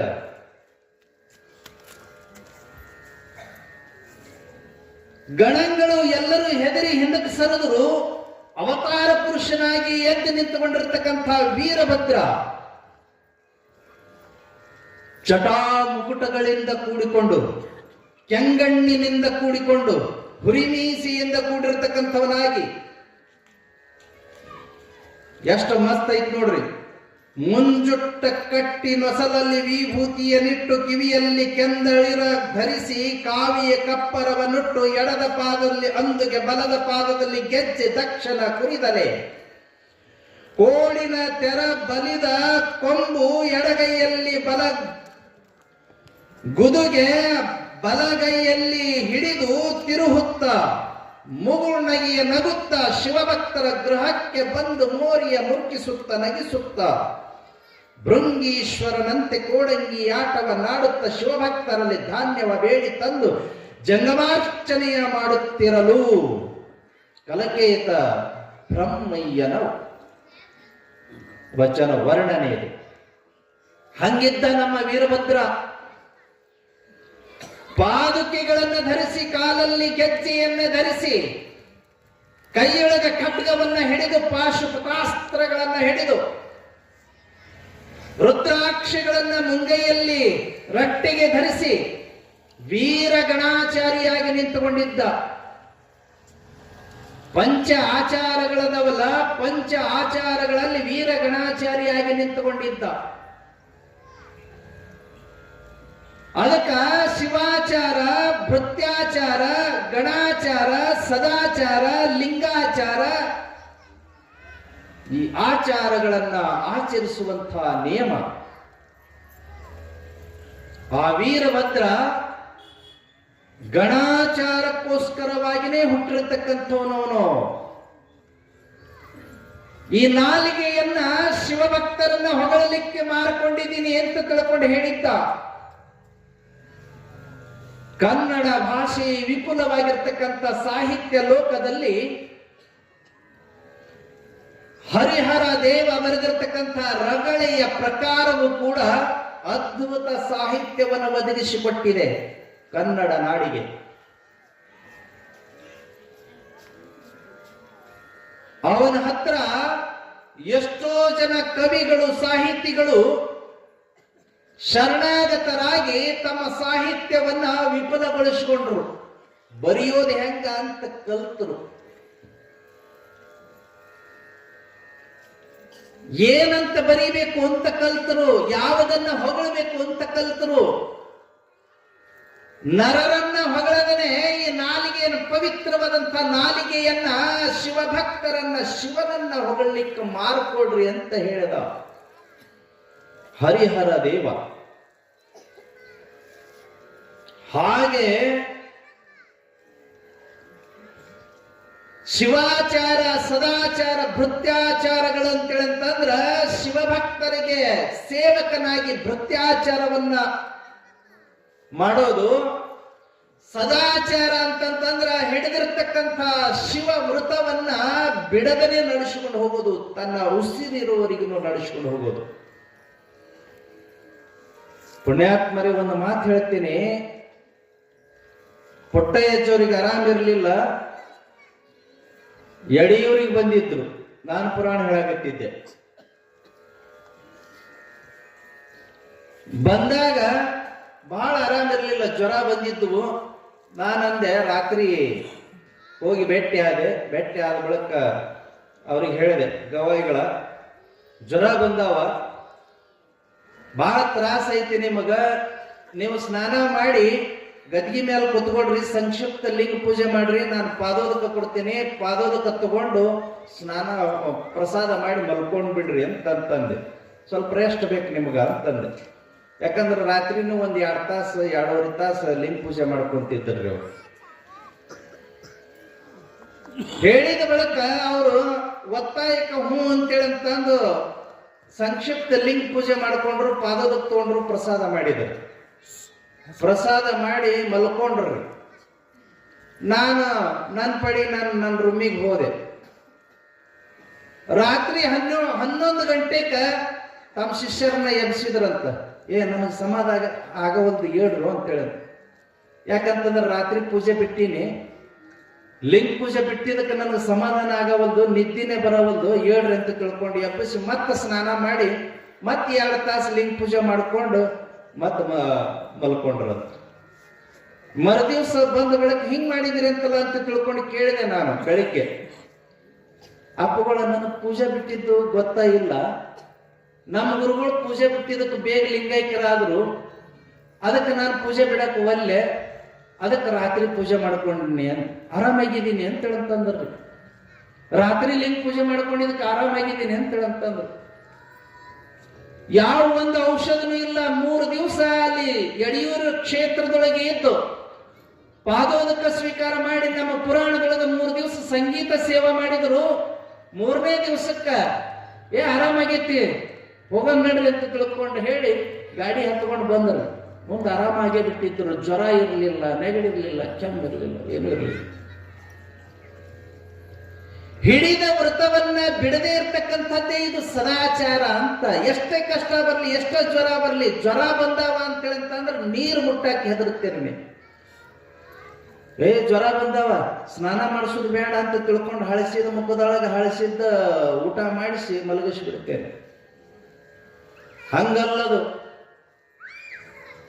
ಜ್ವರ ಬಂದ್ರೆ ಏನಾಯ್ತು, ನೆಗಡಿ ಕೆಮ್ಮಾದ್ರೆ ಏನಾಯ್ತು, ಸುಡ ನೀರು ಹಾಕಿ ಸ್ನಾನ ಮಾಡಿಸಿ ಬಿಟ್ರ ಅರ್ಧ ಹೊಳವಾರಕ್ಕೈತ್ರಿ ಶರೀರ. ಒಂದಿಷ್ಟು ಭಗವಂತನ ಧ್ಯಾನ ಮಾಡಿ ಪ್ರಸಾದವನ್ನ ಮಾಡಿ ಆನಂದವಾಗಿ ಮನಸ್ಸನ್ನ ಟೆನ್ಷನ್ ಇಲ್ದಂಗೆ ಇಟ್ಕೊಂಡು ಬಿಟ್ರ ಆರೋಗ್ಯ ಸುಧಾರಿಸಕ್ ಚಾಲು ಮಾಡೇ ಬಿಡ್ತೈತಿ. ಹಂಗ ಮಾಡಂಗಿಲ್ಲ ನಾವು. ಸತ್ಯ ಹೆಣಕನು ಸ್ನಾನ ಮಾಡಿಸಿ ಕೂಟಕ್ಕೆ ಕುಂಡ್ರಿಸುವಂತ ಸಂದರ್ಭದೊಳಗ ಈ ಜ್ವರ ಬಂದ್ರೆ ಸ್ನಾನ ಮಾಡಂಗಿಲ್ಲ ಅಂತಂತಂದ್ರೆ ಹೆಂಗ್ರಿ? ಅರ್ಧ ಹಳವಾರಕ್ಕೈತಿ ಸ್ನಾನ ಮಾಡಿದ್ರೆ, ಮೈ ಹಗುರ ಅನಿಸ್ತೈತಿ. ಕರ್ಪೂರ ಹಾಕಿ ಒಂದಿಷ್ಟ ಎಣ್ಣೆ ಒಳಗೆ ಕರ್ಪೂರ ಹಾಕಿ ತೆಗೆದಿಟ್ಟಿರ್ಬೇಕು. ಆ ಕರ್ಪೂರ ಹಾಕಿರ್ತಕ್ಕಂಥ ಎಣ್ಣಿನ ಮೈಗೆ ಚೆನ್ನಾಗಿ ಹಚ್ಕೊಂಡು ಒಂದಿಷ್ಟು ಮಾಲಿಶ್ ಮಾಡಿಕೊಂಡು ಚಲೋ ನೀರು ಮೈ ಮೇಲೆ ಹಾಕೊಂಡು ಬಿಸಿ ಬಿಸಿ ನೀರು ಹಾಕೊಂಡು ಬಿಸಿದ ಊಟ ಮಾಡಿದ್ರ ಒಂದು ಗುಳಿಗೆ ತಗೊಳ್ಳಿಲ್ಲ ಅಂತೇಳಿ ಅಂತಂತಂದ್ರು ನಿಮಗೆ ಒಂದಿಷ್ಟು ಆರಾಮ ಅನಿಸ್ತೈತಿ. ಅದಕ್ಕ ಪುಟ್ಟಯ್ಯಜ್ಜೋರು ಸುಮಾರು ಅಲ್ಲಿಗೆ ಬಂದಂತ ಸಂದರ್ಭದೊಳಗ ಅವರಿಗೆ 80 ವಯಸ್ಸು ದಾಟಿದ್ದು ರೀ. ಆ ವಯಸ್ಸಿನೊಳಗೂ ಕೂಡ ಅವರು ಲಿಂಗ ಪೂಜೆಯನ್ನ ಬಿಡದನೆ ಮಾಡ್ತಿದ್ರು. ಅಂಬ ಊಟವ ತಾ ಮಾಡಬೇಕಲ್ಲದೆ ಅನ್ಯರ ಕೈಯಿಂದ ಮಾಡಿಸಬಹುದೇ ಅಂತ ಪ್ರಶ್ನೆ ಮಾಡ್ತಾರ. ಉಣ್ಣೋದು ತಾನ ಉಣಬೇಕು. ತನ್ನ ಹೊಟ್ಟೆ ಹಸದೈತಂದ್ರೆ ತಾನ ಉಣಬೇಕು. ಬ್ಯಾರೆಯವ್ರ ಕಡೆಯಿಂದ ನನ್ನ ಹೊಟ್ಟೆ ಹಸದೈತಿ ನೀ ಉಂಡು ಬಾ ಅಂತ ತಿಳ್ಕೊಂಡು ಹೇಳಕ್ಕಾಗ್ತದ? ಹೇಳಕ್ಕಾಗಂಗಿಲ್ಲ. ಅದೇ ರೀತಿ ಒಳಗ ತನ್ನ ಆತ್ಮ ಸಾಧನೆಯನ್ನ ತಾನು ಲಿಂಗ ಪೂಜೆ ಮಾಡಿ ತಾ ಸಾಧಿಸಬೇಕಲ್ಲದೆ ಇನ್ನೊಬ್ಬರ ಕಡೆಯಿಂದ ಮಾಡಕ್ಕಾಗಂಗಿಲ್ಲ ಅಂತ. ಹಾಗಾಗಿ ಸದಾಚಾರ ಅಂತೇಳಿ ಅಂತಂದ್ರೆ ಹಿಡಿದ ವೃತವನ್ನ ಬಿಡದೇ ಇರ್ತಕ್ಕಂಥದ್ದು. ಭೃತ್ಯಾಚಾರ ಅಂತೇಳಿ ಅಂತಂದ್ರ ಎನಗಿಂತ ಕಿರಿಯರಿಲ್ಲ, ಶಿವಭಕ್ತರಿಗಿಂತ ಹಿರಿಯರಿಲ್ಲ. ಶಿವಭಕ್ತರಿಗೆ ಕಿರಿಯನಾಗಿ ಸೇವಕನಾಗಿ ನಡ್ಕೊಳ್ತಕ್ಕಂಥದ್ದು. ಅದಕ್ಕೆ ಬಸವಪ್ಪಗಳು ಬಹಳ ಕಡೆಗೆ ಹಾಡಿದ್ರಿ. ಅಪ್ಪನು ನಮ್ಮ ಮಾದಾರ ಚೆನ್ನಯ್ಯ, ಬಪ್ಪನು ನಮ್ಮ ಡೋಹಾರ ಕಕ್ಕಯ್ಯ ಅಂತ ಹಾಡಿದರು. ಅವರೆಲ್ಲ ಶಿವಭಕ್ತರ. ಅವರು ನನಗಿಂತಲ ದೊಡ್ಡವರು ಅಂತ. ಅಪ್ಪ ನಮ್ಮ ಮಾದಾರ ಚೆನ್ನಯ್ಯ ಅಂದ ತಕ್ಷಣನೇ ಯಾರೋ ಒಬ್ಬ ಅಜ್ಞಾನಿ ಮಾದಾರ ಚೆನ್ನಯ್ಯ ಹುಟ್ಟ್ಯಾನ ಬಸವಣ್ಣ ಅಂತ ತಿಳ್ಕೊಂಡು ಒಂದು ಪುಸ್ತಕನ ಬರೆದಿದ್ದ ಮೈಸೂರಿನೊಳಗೆ. ಹಂಗಲ್ಲದು. ಶಿವಭಕ್ತರಿಗೆ ನಾನು ಕಿರಿಯ ಭೃತ್ಯಾಚಾರಿ ಅಂತ ಅದನ್ನ ಅರ್ಥ ಮಾಡ್ಕೊಳ್ಳದೆ ಇರ್ತಕ್ಕಂಥ ಸಾಹಿತಿಗಳು ನಮ್ಮ ಕನ್ನಡ ನಾಡಿನೊಳಗೆ ವಿಪುಲವಾಗಿ ಅದಾರ. ಅದಕ್ಕ ಭೃತ್ಯಾಚಾರ, ಸದಾಚಾರ, ಲಿಂಗಾಚಾರ ಸದಾ ಕಾಲದೊಳಗೆ ಕೊರಳೊಳಗೆ ಲಿಂಗವನ್ನ ಧಾರಣ ಮಾಡಿಕೊಂಡು ಆ ಲಿಂಗವನ್ನ ಪೂಜೆ ಮಾಡ್ತಾ ಇರೋದು ಲಿಂಗಾಚಾರ. ಗಣಾಚಾರ ಅಂತೇಳಂತಂದ್ರ ಶಿವನಿಗೆ ಶಿವನಿಂದೆಯನ್ನ ಮಾಡಿದಾಗ, ಶಿವಭಕ್ತರಿಗೆ ನಿಂದೆಯನ್ನ ಮಾಡಿದಾಗ, ತೊಂದರೆ ಕೊಟ್ಟಾಗ ವೀರ ಗಣಾಚಾರಿಯಾಗಿ ಆ ಮನುಷ್ಯನಿಗೆ ತೊಂದರೆ ಕೊಟ್ಟಿರ್ತಕ್ಕಂಥ ಮನುಷ್ಯನಿಗೆ ಬುದ್ಧಿ ಕಲಿಸೋದು ಇದು ಗಣಾಚಾರ. ಆ ಗಣಾಚಾರದ ರೂಪದೊಳಗೆ ಹುಟ್ಟಿರ್ತಕ್ಕಂಥವನೇ ನಮ್ಮ ವೀರಭದ್ರ. ಯಾರು ಔರಂಗಜೇಬ ತನ್ನ ಸೈನ್ಯವನ್ನ ಕಳಿಸಿ ಕಾಶಿ ವಿಶ್ವನಾಥನ ಗುಡಿಯನ್ನ ಒಡೆದು ಹಾಕಕ್ಕ ಆರ್ಡರ್ ಮಾಡಿದ್ದ.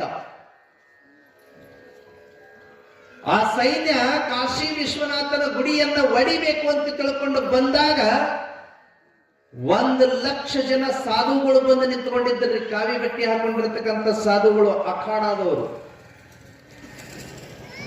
ಜೂನಾ ಅಖಾಡ ಇತ್ಯಾದಿ ಅಖಾಡಗಳದಾವ ಉತ್ತರ ಭಾರತದೊಳಗ. ಆ ಸಾಧುಗಳು ಬಂದು ನಿಂತುಕೊಂಡ್ರು, ನಾವು ಹೋರಾಟ ಮಾಡ್ತೀವಿ ಆ ಸೈನ್ಯದ ಜೊತೆಗೆ ಅಂತ.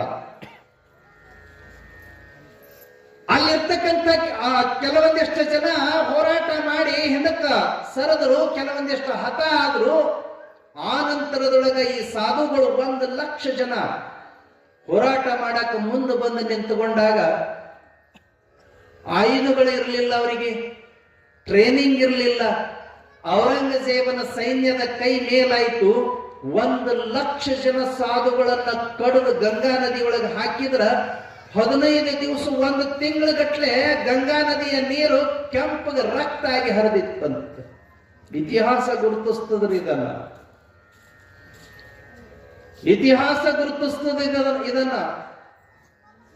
ಪ್ರಾಣ ಹೋದ್ರೂ ಪರವಾಗಿಲ್ಲ, ಇದು ಗಣಾಚಾರ.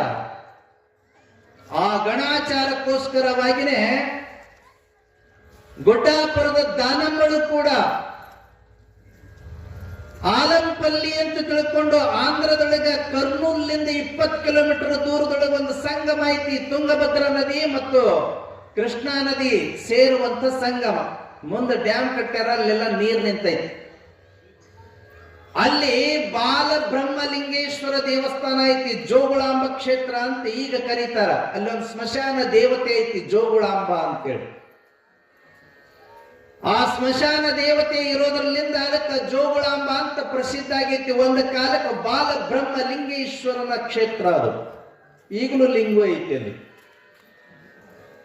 ಅದು ಒಂದು ಗ್ರೂಪ್ ಆಫ್ ಟೆಂಪಲ್ ಐತಿ. ಅದು ಅಲ್ಲಿ ಸಾಕಷ್ಟು ದೇವಸ್ಥಾನಗಳದವ. ಅದರೊಳಗೆ ಬಾಲಬ್ರಹ್ಮಲಿಂಗೇಶ್ವರ ಮೂಲ ದೇವರು ಅದು. ಅಲ್ಲಿರ್ತಕ್ಕಂಥ ಬ್ರಾಹ್ಮಣರು 12ನೇ ಶತಮಾನದೊಳಗೆ ಆ ಲಿಂಗವನ್ನ ತೆಗೆದು ಒಯ್ದು ಕೃಷ್ಣಾ ನದಿ ಒಳಗೆ ಒಗೆದು ಬಂದಿದ್ದರು. ಇದ್ಯಾಕೆ ಇಲ್ಲಿ ಇರಬೇಕು ಅಂತ. ನಾಚಯ್ಯ ಅನ್ನುವಂಥ ಒಬ್ಬ ಭಕ್ತ ಇದ್ದವ ಅಲ್ಲಿ, ಶಿವಭಕ್ತ, ಒಬ್ಬನೇ ಒಬ್ಬ ಭಕ್ತ. ಉಳಿದವರೆಲ್ಲರೂ ವೈಷ್ಣವರು. ವಿಷ್ಣುವಿನ ಮೂರ್ತಿಯನ್ನು ತಗೊಂಬಂದು ಕುಂಡ್ರಿಸಿದ್ರಿ ಆ ಲಿಂಗವನ್ನು ತೆಗೆದು ಒಗೆದು. ವಿಷ್ಣು ಮೂರ್ತಿ ಕುಂಡ್ರಿಸಿದಾಗ 3 ದಿವಸ ಉಪವಾಸಿದ್ದ ನಾಚಯ್ಯ. ಎಂಥ ಕೆಲಸ ಆಗಿ ಹೋತಲ್ಲ, ಅವ್ರದ ಕೈ ಮ್ಯಾಲಾತಲ್ಲ. ಅವರೆಲ್ಲರೂ ಕೂಡಿಕೊಂಡು ಬಾಲಬ್ರಹ್ಮಲಿಂಗೇಶ್ವರನ್ನು ಒಯ್ದ ನದಿಯಾಗ ಒಗೆದು ಬಂದ್ರಲ್ಲ ಅಂತ ತಿಳ್ಕೊಂಡು ಬೇಜಾರು ಮಾಡಿಕೊಂಡು ಉಪವಾಸ ಇದ್ದ. ಕನಸಿನೊಳಗೆ ಬಾಲಬ್ರಹ್ಮಲಿಂಗೇಶ್ವರ ಬಂದು ಹೇಳಿದ್ದಂತ, ದಾನಮ್ಮ ಅಂತ ತಿಳ್ಕೊಂಡು ಆದೋನಿ ಒಳಗದಳಕಿನ ಆಕಿ ಹೋಗಿ ಹೇಳಕ್ ಪರಿಹಾರ ಆಕೈತಿ ಅಂತ ತಿಳ್ಕೊಂಡು ಬಂದು ದಾನಮ್ಮಗ ಆದೋನಿ ಒಳಗಿದ್ದಳು. ಅಲ್ಲಿ ಬಂದು ಹೇಳಿದ ಬಳಿಕ ದಾನಮ್ಮ ತಕ್ಷಣದೊಳಗಡೆ ಎದ್ದು ನಿಂತುಕೊಂಡು ಕೈಯೊಳಗೆ ಖಡ್ಗ ಹಿಡ್ಕೊಂಡು ಮಹಾಶಿವಶರಣಿ ಅಂತ ತಿಳ್ಕೊಂಡು ಲಿಂಗ ಹಿಡ್ಕೊಳ್ಳುವಂತ ಕೈಯೊಳಗೆ ಧರ್ಮಕ್ಕ ತೊಂದರೆ ಬಂದೈತಿ ಅಂತಂತಂದ್ರೆ, ಗ್ಲಾನಿ ಆಗೈತಿ ಅಂತಂದ್ರೆ, ಧರ್ಮ ಸಂಸ್ಥಾಪನಾರ್ಥಾಯ ಸಂಭವಾಮಿ ಯುಗೆ ಯುಗೆ ಅಂತ ತಿಳ್ಕೊಂಡು ಹೇಳಿ ಎದ್ದು ನಿಂತುಕೊಂಡಿದ್ದಳಕ್ಕೆ ಖಡ್ಗ ಹಿಡ್ಕೊಂಡು. ಮನಿ ಅಡ್ಡಾಡಿ ಬರ್ರಿ ಅಂತ ತಿಳ್ಕೊಂಡಂತಂದ್ರೆ ಕ್ವಾಟ್ಲಿ, ಕುಡುಗೋಲ, ಖಡ್ಗ ಏನೇನು ಸಿಗ್ತಾವ ಕೈಗೆ ಎಲ್ಲರೂ ಆಕಿನ ಹಿಂದ ಹಿಡ್ಕೊಂಡು ಸೈನ್ಯ ಕಟ್ಕೊಂಡು ಬೆನ್ನು ಹಚ್ಚಿಬಿಟ್ಟಿದ್ರು. ಅಲ್ಲಿಂದ ಆಲಂಪಲ್ಲಿಗೆ ಹೋಗುದ್ರೊಳಗನೆ ಹಿಂಗ ಸೈನ್ಯ ಬರಾಕತ್ತೈತಿ ಅಂತ ಗೊತ್ತಾಗಿ ಆ ವೈಷ್ಣವರೆಲ್ಲ ಓಡಿ ಹೋಗ್ಬಿಟ್ಟಿದ್ರು. ಆ ನಂತರದೊಳಗೆ ಹೋಗಿ ಆ ವಿಷ್ಣು ಮೂರ್ತಿಯನ್ನ ತೆಗೆದು ನದಿಯೊಳಗೆ ಬಿಸಾಕಿ ಆ ಬಾಲಬ್ರಹ್ಮಲಿಂಗೇಶ್ವರ ತಗೊಂಬಂದು ಮತ್ತೆ ಪುನರ್ ಪ್ರತಿಷ್ಠಾಪನೆ ಮಾಡಿದಳು. ಅವತ್ತು ಪ್ರತಿಷ್ಠಾಪನೆ ಮಾಡಿರ್ತಕ್ಕಂಥ ಆ ಬಾಲಬ್ರಹ್ಮೇಶ್ವರ ಲಿಂಗ ಇವತ್ತಿಗೂ ಹಂಗಾಯ್ತು, ಹೋದಾಗ ನೋಡಬಹುದು. ಅದೇನು ಬಹಳ ದೂರ ಆಗಂಗಿಲ್ಲ. ಮಂತ್ರಾಲಯಕ್ಕೆ ಹೋದ್ರಿ ಅಂತಂದ್ರೆ ಮಂತ್ರಾಲಯದಿಂದ ಸುಮಾರು ಒಂದು 40 ಕಿಲೋಮೀಟರ್ 50 ಕಿಲೋಮೀಟರ್ ಅಷ್ಟ ಅದು. ಹೈದರಾಬಾದ್ ರೋಡಿಗೆ ಹೈವೇ ರೋಡ್ ಐತಿ, ಕರ್ನೂಲ್ ಹೈದರಾಬಾದ್ ಹೈವೇ ರೋಡ್ ಐತಿ. ಕರ್ನೂಲ್ ಹೈದರಾಬಾದ್ ಹೈವೇ ರೋಡ್ ದಾಟಿದ್ರ ಒಂದು 8 ಅಥವಾ 12 ಕಿಲೋಮೀಟರ್ ಒಳಗನ ಆ ಕ್ಷೇತ್ರ ಸಿಗುತ್ತದೆ. ನೀವು ಹೆಚ್ಚು ಕಡಿಮೆ ಮಂತ್ರಾಲಯದವರೆಗೂ ಹೋಗಿರ್ತೀರಿ. ಕೆಲವೊಂದಿಷ್ಟು ಜನ ಹೋದಾಗ ನೋಡ್ಕೊಂಡು ಬರ್ರಿ. ಗ್ರೂಪ್ ಆಫ್ ಟೆಂಪಲ್, ಅಲ್ಲಿ ಒಂದೊಂದು ಗುಡಿ ಒಳಗೆ ಒಂದೊಂದು ಕಲರಿನ ಲಿಂಗಗಳದಾವ. ಪಚ್ಚೆ ಕಲರಿನ ಲಿಂಗ ಐತಿ, ನೀಲಿ ಕಲರಿನ ಲಿಂಗ ಐತಿ, ಕರೆ ಕಲ್ಲಿನ ಲಿಂಗ ಐತಿ. ಒಂದೊಂದು ಗುಡಿ ಒಳಗೆ ಒಂದೊಂದು ವಿಶಿಷ್ಟವಾದಂಥ ಆ ಕಲ್ಲುಗಳು, ಆ ಸ್ಟೋನ್ಗಳನ್ನು ಎಲ್ಲಿಂದ ತಂದರೂ ಗೊತ್ತಿಲ್ಲ, ಅಷ್ಟು ಚಲೋ ಸ್ಟೋನ್ಗಳದಾವ. ಅದಕ್ಕ ವೀರಭದ್ರನು ಕೂಡ ಇಂಥದ್ದೊಂದು ಗಣಾಚಾರಕ್ಕೋಸ್ಕರವಾಗಿನೇ ಹುಟ್ಟಿರ್ತಕ್ಕಂಥವನು. ಅಷ್ಟಾವರಣ, ಪಂಚಾಚಾರ, ಶತಸ್ಥಲಗಳನ್ನ ಪಾಲನೆ ಮಾಡುವಂಥ ಭಕ್ತ ಸಮೂಹಕ್ಕ ವರವೀರಭದ್ರನಾಗಿ ವರವನ್ನ ನೀಡೋ ಸಲುವಾಗಿ ಹುಟ್ಟಿರತಕ್ಕಂಥವನು. ಅಷ್ಟಾವರಣಗಳಂತಂತಂದ್ರೆ ಗುರು, ಲಿಂಗ, ಜಂಗಮ, ಪಾದೋದಕ, ಪ್ರಸಾದ, ವಿಭೂತಿ, ರುದ್ರಾಕ್ಷಿ ಮಂತ್ರ, 8 ಅಷ್ಟಾವರಣಗಳು. ಶತಸ್ಥಲಗಳಂತಂದ್ರೆ ಭಕ್ತ, ಮಹೇಶ, ಪ್ರಸಾದಿ, ಪ್ರಾಣಲಿಂಗಿ, ಶರಣ, ಐಕ್ಯ, ಇವು ಸೋಪಾನಗಳು, ಸ್ಟೇಜ್ಗಳು. ಇವು ಸಾಧಕನಿಗೆ ಸ್ಟೇಜ್ಗಳು. ಮೊದಲ ಭಕ್ತಿ ಸ್ಥಳಗಳಿಗಿದ್ದ, ಆಮೇಲಿಂದ ಮಹೇಶ್ವರ ಸ್ಥಳಕ್ಕೆ ಇತ್ಯಾದಿ ಸ್ಥಳಕ್ಕೆ ಹೋಗ್ತಕ್ಕಂಥ ಸ್ಟೇಜ್ಗಳು. ಬಲ್ತಂಗೆಲ್ಲ ಹೋಗೋದು. ಹೆಂಗ ಉದಾಹರಣೆ ಹೇಳಬೇಕು ಅಂತಂದ್ರೆ, ಗ್ರಾಮ ಪಂಚಾಯತಿ ಮೆಂಬರ್ ಇದ್ದವ ಸ್ವಲ್ಪ ಗ್ರಾಮ ಪಂಚಾಯತಿ ಒಳಗೆ ದುಡ್ಕೊಂಡು ತಾಲೂಕಾ ಪಂಚಾಯತಿಗೆ ಹೋಗ್ತಾನ, ತಾಲೂಕಾ ಪಂಚಾಯತಿ ಒಳಗೆ ಮತ್ತೊಂದಿಷ್ಟು ದುಡ್ಕೊಂತಾನ, ಜಿಲ್ಲಾ ಪಂಚಾಯತಿ ಹೋಗ್ತಾನ, ಅಲ್ಲೊಂದಿಷ್ಟು ದುಡ್ಕೊಂಡು ಮತ್ತೇನಾದ್ರು ಚಾನ್ಸ್ ಸಿಕ್ತಂತಂದ್ರ MLA ಆಗ್ತಾನ, MLA ಆದವ ಮಂತ್ರಿ ಆಗ್ತಾನ, ಮಂತ್ರಿ ಆದವ ಮುಖ್ಯಮಂತ್ರಿ ಆಗ್ತಾನ. ಹಿಂಗ ಒಂದೊಂದು ಸ್ಟೇಜ್ಗಳಿರ್ತಾವಲ್ಲ, ಅದೇ ರೀತಿ ಇದ್ರೊಳಗೆ ಭಕ್ತ, ಮಹೇಶ, ಪ್ರಸಾದಿ, ಪ್ರಾಣಲಿಂಗಿ, ಶರಣ, ಅವನ ದುಡಿಮೆಯ ಸಾಧನೆಯ ಮೇಲೆ ಭಕ್ತನಾಗಿರ್ತಕ್ಕಂಥವ ಮಹೇಶನಾಗ್ತಾನ, ಪ್ರಸಾದಿ ಆಗ್ತಾನ, ಪ್ರಾಣಲಿಂಗಿ ಆಗ್ತಾನ, ಶರಣನಾಗ್ತಾನ, ಐಕ್ಯನಾಗ್ತಾನ. ಹೀಗೆ ಸಾಧನೆ ಇದು. ಅದರೊಳಗ ಈ ಪಂಚಾಚಾರಗಳಲ್ಲಿ ಗಣಾಚಾರ ಅನ್ನುವಂಥದ್ದು ಏನಿದೆ, ಅದು ಧರ್ಮ ರಕ್ಷಣೆಗೋಸ್ಕರವಾಗಿಯೇ ಇರ್ತಕ್ಕಂಥ ಆಚಾರ. ಅದಕ್ಕೋಸ್ಕರವಾಗಿಯೇ ವೀರಭದ್ರ ಅವತರಿಸಿರ್ತಕ್ಕಂಥ. ಆ ವೀರಭದ್ರ ಅವತರಿಸಿ ಕ್ರೋಧಿತನಾಗಿ ಕೈಯೊಳಗೆ ಖಡ್ಗವನ್ನ ಹಿಡ್ಕೊಂಡು ಝಳಪಿಸ್ತಾ, ನಾನು ಎಲ್ಲಿಂದ ಬಂದೆ ಅನ್ನುವಂಥದ್ದನ್ನ ನೋಡಲಿಕ್ಕಾಗಿ ಶಿವನು ರುದ್ರಾವತಾರದೊಳಗೆ ನಿಂತುಕೊಂಡಿದ್ದ. ಶಿವ ಜಡೆ ಬಿಟ್ಟುಕೊಂಡು ಹುಂಕರಿಸ್ತಾ, ಕೆಂಗಣ್ಣಿನಿಂದ ಬಿಸಿ ಉಸಿರನ್ನ ಬಿಡ್ತಾ, ಸೊಂಟದ ಮೇಲೆ ಕೈಯನ್ನ ಇಟ್ಟು ಶಿವ ರುದ್ರಾವತಾರದೊಳಗೆ ನಿಂತುಕೊಂಡಿದ್ದ. ಅವಾಗ ವೀರಭದ್ರ ಶಿವನನ್ನ ನೋಡಿ ಕೈ ಮುಗಿದು, ತಂದೆ, ನನಗೆ ಹುಟ್ಟಿಸಿದ ಕಾರಣ ಏನು ಅಂತ ತಿಳ್ಕೊಂಡೆ ಕೇಳ್ದ. ನನಗೇನ ಕೆಲಸ ಅಪ್ಪಣೆ ಕೊಡ್ತಕ್ಕಂಥವನಾಗು ಅಂತ ತಿಳ್ಕೊಂಡಂತಂದಾಗ ಶಿವ ಹೇಳ್ದ, ನಿನ್ನ ತಾಯಿ ಸತಿದೇವಿ ತನ್ನಪ್ಪ ಮಾಡತಕ್ಕಂಥ ಯಜ್ಞವನ್ನ ನನಗೆ ಕರೆದಿಲ್ಲಲ್ಲ ಅಂತ ತಿಳ್ಕೊಂಡು ಕೇಳಾಕ ಹೋದಳು ತವ್ರ ಮನೆಗೆ. ಹೋದಾಗ ಆಕಿನ್ನ ದಕ್ಷ ಬ್ರಹ್ಮ ಅಂದ್ರ ಸತಿಯ ತಂದೆ ಅವಮಾನ ಮಾಡಿದಕ್ಕ ಅವಮಾನವನ್ನ ಸಹಿಸಿಕೊಳ್ಳದನೆ ಯಜ್ಞದೊಳಗೆ ಹಾರಿ ಪ್ರಾಣತ್ಯಾಗ ಮಾಡಿದಳ. ಆ ಯಜ್ಞವನ್ನ ಸಂಹಾರ ಮಾಡಬೇಕು ಅಂತ ತಿಳ್ಕೊಂಡು ಅಪ್ಪಣೆಯನ್ನು ಕೊಟ್ಟ. ಆಯ್ತು ತಂದೆ ಅಂತ ತಿಳ್ಕೊಂಡು ವೀರಭದ್ರ ಧಡ ಧಡ ಧಡ ಧಡ ಧಡ ಅಂತ ತಿಳ್ಕೊಂಡು ಬಂದ. ವೀರಭದ್ರ ಧಡ ಧಡ ಧಡನೆ ಅಂತ ತಿಳ್ಕೊಂಡು ಬಂದಾಗ ಈಗೊಂದು ಪ್ರಾತ್ಯಕ್ಷತೆಯನ್ನ ಮಾಡಿಬಿಡೋಣ ಅಂತ.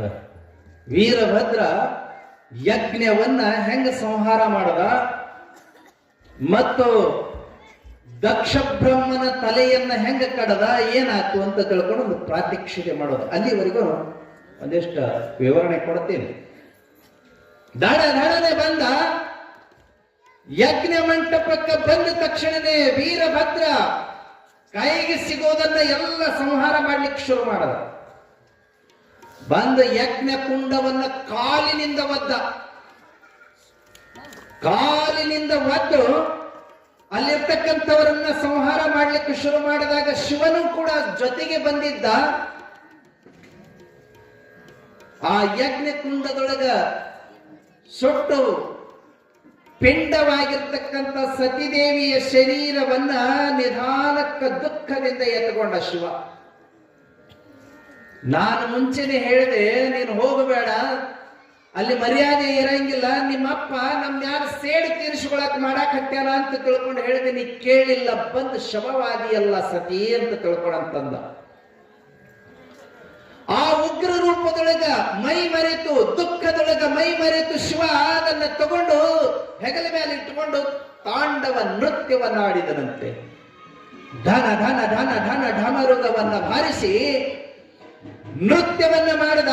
ನೃತ್ಯವನ್ನ ಮಾಡುವಂತ ಸಂದರ್ಭದೊಳಗೆ ಹಿಂಗ ನೃತ್ಯವನ್ನ ಮಾಡಿದ್ರೆ ಜಗತ್ತು ಅಲ್ಲೋಲ ಕಲ್ಲೋಲ ಆಗುತ್ತದ ಅಂತ ತಿಳ್ಕೊಂಡು ವಿಷ್ಣು ತನ್ನ ಸುದರ್ಶನಾಸ್ತ್ರದಿಂದ ಸತಿಯ ಶರೀರವನ್ನು ಛಿದ್ರ ಮಾಡದ. 51 ಜಾಗದೊಳಗೆ ಹೋಗಿ ಸಿಡಿದು ಬಿತ್ತದ ಸತಿಯ ಶರೀರ.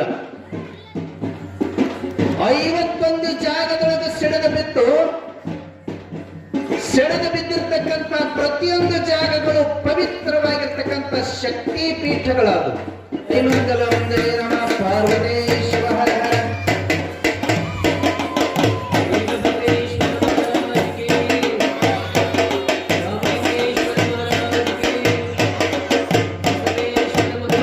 ಒಟ್ಟು 51 ಕ್ಷೇತ್ರಗಳಲ್ಲಿ ಸತಿಯ ಶರೀರವನ್ನು ಬಿಟ್ಟು ಬಿದ್ದಾಗ ಆ 51 ಕ್ಷೇತ್ರಗಳಲ್ಲಿಯೂ ಕೂಡ ಪಿಂಡದ ರೂಪದೊಳಗೆ ಪೂಜೆಯನ್ನ ಮಾಡ್ತಾರೆ. ನಾನು ಸುಮಾರು ಆ ಕ್ಷೇತ್ರಗಳನ್ನ ದರ್ಶನ ಮಾಡಿದ್ದೀನಿ ಹಿಮಾಚಲ ಪ್ರದೇಶದಲ್ಲಿ. ಅಷ್ಟೇ ಅಲ್ಲ, ವೈಷ್ಣೋದೇವಿ ಕ್ಷೇತ್ರ ಮತ್ತು ಹಿಮಾಚಲ ಪ್ರದೇಶದಲ್ಲಿರ್ತಕ್ಕಂಥ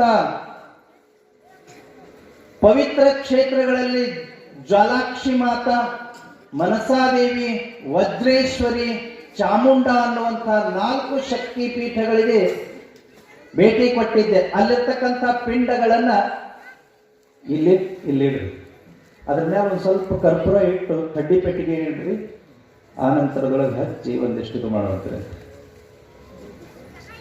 ಅಂತ 51 ಶಕ್ತಿ ಪೀಠಗಳಲ್ಲಿ ಹಿಂಗುಲಾದೇವಿಯ 1ನೇ ಪೀಠ ಬ್ರಹ್ಮರಂಧ್ರ, ಕೋಟರಿ, ಭೀಮಲೋಚನ, ಭೈರವ. ಅದು ಎಲ್ಲಿ ಪಾಕಿಸ್ತಾನದಲ್ಲಿದೆ ಹಿಂಗುಲ. ಅದು ಪಾಕಿಸ್ತಾನದೊಳಗಿನ ಬಲೂಚಿಸ್ತಾನದೊಳಗಿದೆ ಹಿಂಗುಲ ದೇವಿ. ಬರೀ ಭಾರತದಲ್ಲಿ ಅಷ್ಟೇ ಅಲ್ಲ, ಆ ಸತಿಯ ಪಿಂಡಗಳು ಬಿದ್ದಿರ್ತಕ್ಕಂಥದ್ದು ಪಾಕಿಸ್ತಾನದೊಳಗ, ಬಾಂಗ್ಲಾದೇಶದೊಳಗ, ಆಮೇಲಿಂದ ಶ್ರೀಲಂಕಾದೊಳಗ, ನೇಪಾಳದೊಳಗ, ಭಾರತದೊಳಗ ಬಹಳಷ್ಟು ಕಡೆಗೆ ಬಿದ್ದಿದೆ. ನೇಪಾಳದೊಳಗೆ ಗುಹೇಶ್ವರಿ ಅಂತ ತಿಳ್ಕೊಂಡು ಒಂದು ಶಕ್ತಿ ಪೀಠ ಇದೆ, ಅದಕ್ಕೂ ಭೇಟಿ ಕೊಟ್ಟಿದ್ದೆ ನಾನು. ಹಾಗೆ ಹಲವಾರು ಕಡೆಗೆ ಆ ಶಕ್ತಿ ಪೀಠದ ಲಿಸ್ಟ್ ಐತಿ ನನ್ನ ಕಡೆಗೆ. ಅಷ್ಟು ಹೇಳಕ್ ಕುಂತಾರ, ವೋಟಿಂಗ್ ಲಿಸ್ಟ್ ಓದಾಕತ್ತಾರಪ್ಪ ಅನ್ನುವಂಗ ಹಾಕವ. ಸುಮ್ಮನೆ ಇಷ್ಟು ತಿಳ್ಕೊಂಡ್ರಿ ಸಾರ್. ಅದಕ್ಕೆ ಆ ಶಕ್ತಿ ಪೀಠಗಳ ರಚನೆ ಆದವು. ಇತ್ತ ವೀರಭದ್ರ ಕೈಗೆ ಸಿಕ್ಕವ್ರನ್ನೆಲ್ಲ ಸಂಹಾರ ಮಾಡುತ್ತಿದ್ದ. ಅವನ ಉಗ್ರಕ್ಕ ಬ್ರಹ್ಮ ಓಡು ಹೊಂಟ. ಬ್ರಹ್ಮನನ್ನ ಹಿಡಿದು ಬ್ರಹ್ಮನ ಒಂದು ಶಿಕ್ಷೆಯನ್ನ ಕೊಟ್ಟ ಬ್ರಹ್ಮನಿಗೆ. ವಿಷ್ಣು ಓಡಕತ್ತಿದ್ದ, ಎರಳೆಯಾಗಿ ಓಡ್ತಿದ್ನಂತ, ಜಿಂಕಿಯಾಗಿ ಓಡ್ತಿದ್ನಂತ ವಿಷ್ಣು. ಮತ್ತೆ ನನ್ನ ಗುರುತು ಹಿಡಿದನು ಅಂತಂದ್ರೆ ನನ್ನ ಹಿಡಿದು ಸಂಹಾರ ಮಾಡ್ತಾನೆ ಇವ ವೀರಭದ್ರ ಅಂತ ತಿಳ್ಕೊಂಡು ವಿಷ್ಣು ಜಿಂಕಿಯಾಗಿ ಓಡ್ತಿದ್ನಂತ. ಜಿಂಕೆಯನ್ನ ಹಿಡಿದು ಸಂಹಾರ ಮಾಡಿ ಅದರ ಚರ್ಮವನ್ನು ಸುಲಿದು ಉಡುಪಾಗಿ ಕಟ್ಟಿಕೊಂಡ ನಮ್ಮ ವೀರಭದ್ರ. ಈ ರೀತಿ ಒಳಗ ಮಾಡ್ತಾ ಬಂದು ಚಂದ್ರ ಓಡಾಕತ್ತಿದ್ದ. ಚಂದ್ರನಿಗೆ ಹೊಡೆದ ತಕ್ಷಣ ಚಂದ್ರನಿಗೆ ಒಂದು ಕಲೆ ಐತಿ ನೋಡ್ರಿ. ಈಗ ರಾತ್ರಿ ನೋಡಿದ ತಕ್ಷಣ ಒಂದು ಕಪ್ಪು ಕಲೆ ಕಾಣಿಸ್ತೈತಿ. ಅದು ನಮ್ಮ ವೀರಭದ್ರ ಹೊಡೆದಿದ್ದು ಹೊಡೆತ ಅಂತ ತಿಳ್ಕೊಂಡು ಪುರಾಣಗಳು ಹೇಳ್ತಾವ. ವೈಜ್ಞಾನಿಕವಾಗಿರ್ತಕ್ಕಂಥ ವಿಚಾರ ಬೇರೆ. ಅಲ್ಲಿ ಪರ್ವತಗಳದಾವ, ಅಲ್ಲಿ ತಗ್ಗು ಪ್ರದೇಶಗಳದಾವ, ಕುಳಿಗಳದಾವ, ಏನೇನೋ ಅದಾವ. ವೈಜ್ಞಾನಿಕವಾದಂಥ ವಿಚಾರ ಬೇರೆ, ಅದರ ಪೌರಾಣಿಕವಾದಂಥ ವಿಚಾರ ಬೇರೆ. ಆ ನಂತರದಲ್ಲಿ ನಮ್ಮ ವೀರಭದ್ರನ ಕೈಗೆ ಸಿಕ್ಕಿರ್ತಕ್ಕಂಥವನೇ ಈ ದಕ್ಷ ಬ್ರಹ್ಮ. ದಕ್ಷ ಬ್ರಹ್ಮ ಪ್ರಜಾಪತಿ ಸಿಕ್ಕ ತಕ್ಷಣ ಅವನ್ನ ಹಿಡಿದು ಆ ದಕ್ಷ ಬ್ರಹ್ಮನಿಗೆ ಬುದ್ಧಿ ಕಲಿಸಬೇಕಾಗಿತ್ತಲ್ಲ. ಅವನು ಮಾಡಿರ್ತಕ್ಕಂಥದ್ದು ಮಹಾಘನಘೋರವಾದಂತಹ ಅಪರಾಧ. ಯಜ್ಞವನ್ನ ಮಾಡ್ತಾ ಶಿವನನ್ನ ಬಿಟ್ಟು ಹವಿಸ್ಸನ್ನ ಅರ್ಪಣೆ ಮಾಡೋದು ಅಂತಂದ್ರೆ ಶಾಸ್ತ್ರ ವಿರೋಧವಾಗಿರ್ತಕ್ಕಂಥ ವಿಚಾರ. ಶಿವನಿಗೆ ಹವಿಸ್ಸನ್ನ ಅರ್ಪಣೆ ಮಾಡಿದ ಬಳಿಕನೇ ಉಳಿದ ದೇವತೆಗಳಿಗೆ ಹವಿಸ್ಸನ್ನ ಅರ್ಪಣೆ ಮಾಡಬೇಕು ಯಜ್ಞದಲ್ಲಿ. ಅಂಥದ್ದನ್ನ ಶಿವನನ್ನ ಬಿಟ್ಟು ಉಳಿದವರಿಗೆಲ್ಲರಿಗೆ ಹವಿಸ್ಸನ್ನ ಅರ್ಪಣೆ ಮಾಡುವಂಥದ್ದು ಆಹ್ವಾನ ಮಾಡತಕ್ಕಂಥ ಕೆಲಸವನ್ನ ಮಾಡಿಸಿದ್ದ ದಕ್ಷ ಬ್ರಹ್ಮ ಶಿವನ ನಿಂದೆಯನ್ನ ಮಾಡಿದ್ದ, ಶಿವದ್ರೋಹಿಯಾಗಿದ್ದ. ಆ ಶಿವದ್ರೋಹಿಯಾಗಿರ್ತಕ್ಕಂಥ ಶಿವ ನಿಂದೆಯನ್ನು ಮಾಡಿರ್ತಕ್ಕಂಥ ದಕ್ಷ ಬ್ರಹ್ಮನನ್ನ ಸಂಹಾರ ಮಾಡಲೇಬೇಕಾಗಿತ್ತು. ತತ್ಕ್ಷಣದೊಳಗನೆ ಆ ಶಿವದ್ರೋಹಿಯಾಗಿರ್ತಕ್ಕಂಥ ದಕ್ಷ ಬ್ರಹ್ಮನನ್ನ ಹಿಡಿದು ತಲೆಯನ್ನ ಕಾಡಂತ ಕಳೆದ. ಹರ ಹರ ವೀರಭದ್ರೇಶ್ವರ ಮಹಾರಾಜ್ ಕಿ, ಭದ್ರಕಾಳಿ ಮಾತಾ ಕಿ, ರಾಮಲಿಂಗೇಶ್ವರ ಮಹಾರಾಜ್ ಕಿ, ಬಸವೇಶ್ವರ ಮಹಾರಾಜ್ ಕಿ, ಜೈ ಮಂಗಲಂ ಜೈ ನಮಃ. ಈ ಕಡೆ ಪುರಾಣಕ್ಕೆ ಒಂದಿಷ್ಟು ಇಳುವು ಮಾಡಿ ಭೂಮಿಗೆ ಮುಟ್ಟಿಸ್ಕೊಡ್ತೇವೆ. ಆ ನಂತರದಲ್ಲಿ ನಮ್ಮ ಪೂರ್ವಂತರು ಅದೊಂದಿಷ್ಟು ಒಡಪನ್ನ ಹೇಳಿ ದಕ್ಷ ಬ್ರಹ್ಮನನ್ನ ಸಂಹಾರ ಮಾಡುವಂತಹ ಆ ಕಾರ್ಯವನ್ನ ಮಾಡಿ ತೋರಿಸ್ತಾರೆ. ಒಡೆದ್ಬಿಡ್ರಿ, ಅಲ್ಲಿ ಒಡೆದ್ಬಿಡ್ರಿ. ಅದು ಈಗ ನಾವು ನೋಡೋಣ ಅಂತ.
ವೀರಭದ್ರನ ಅವತಾರ ನೋಡಿದ್ರಲ್ಲ, ಪ್ರತಿ ವರ್ಷನೂ ನೋಡ್ತಾ ಇರ್ತೀರಿ.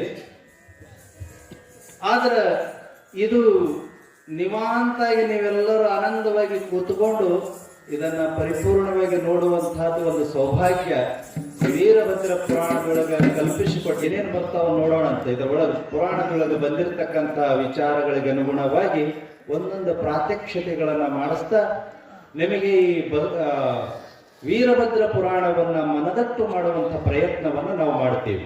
ಜೈ ಮಂಗಲಂ ಜೈ ನಮಃ.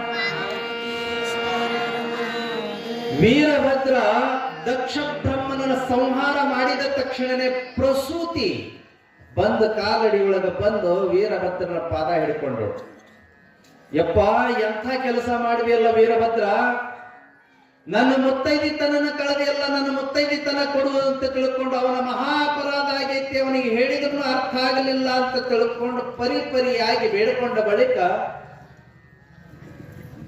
ಆ ಪ್ರಸೂತಿಯ ವಿನಂತಿಗೆ ಒಪ್ಪಿಕೊಂಡಿರ್ತಕ್ಕಂಥ ವೀರಭದ್ರ ಶಾಂತನಾಗಿ ಆ ತಲೆಯನ್ನ ಹಚ್ಚಿ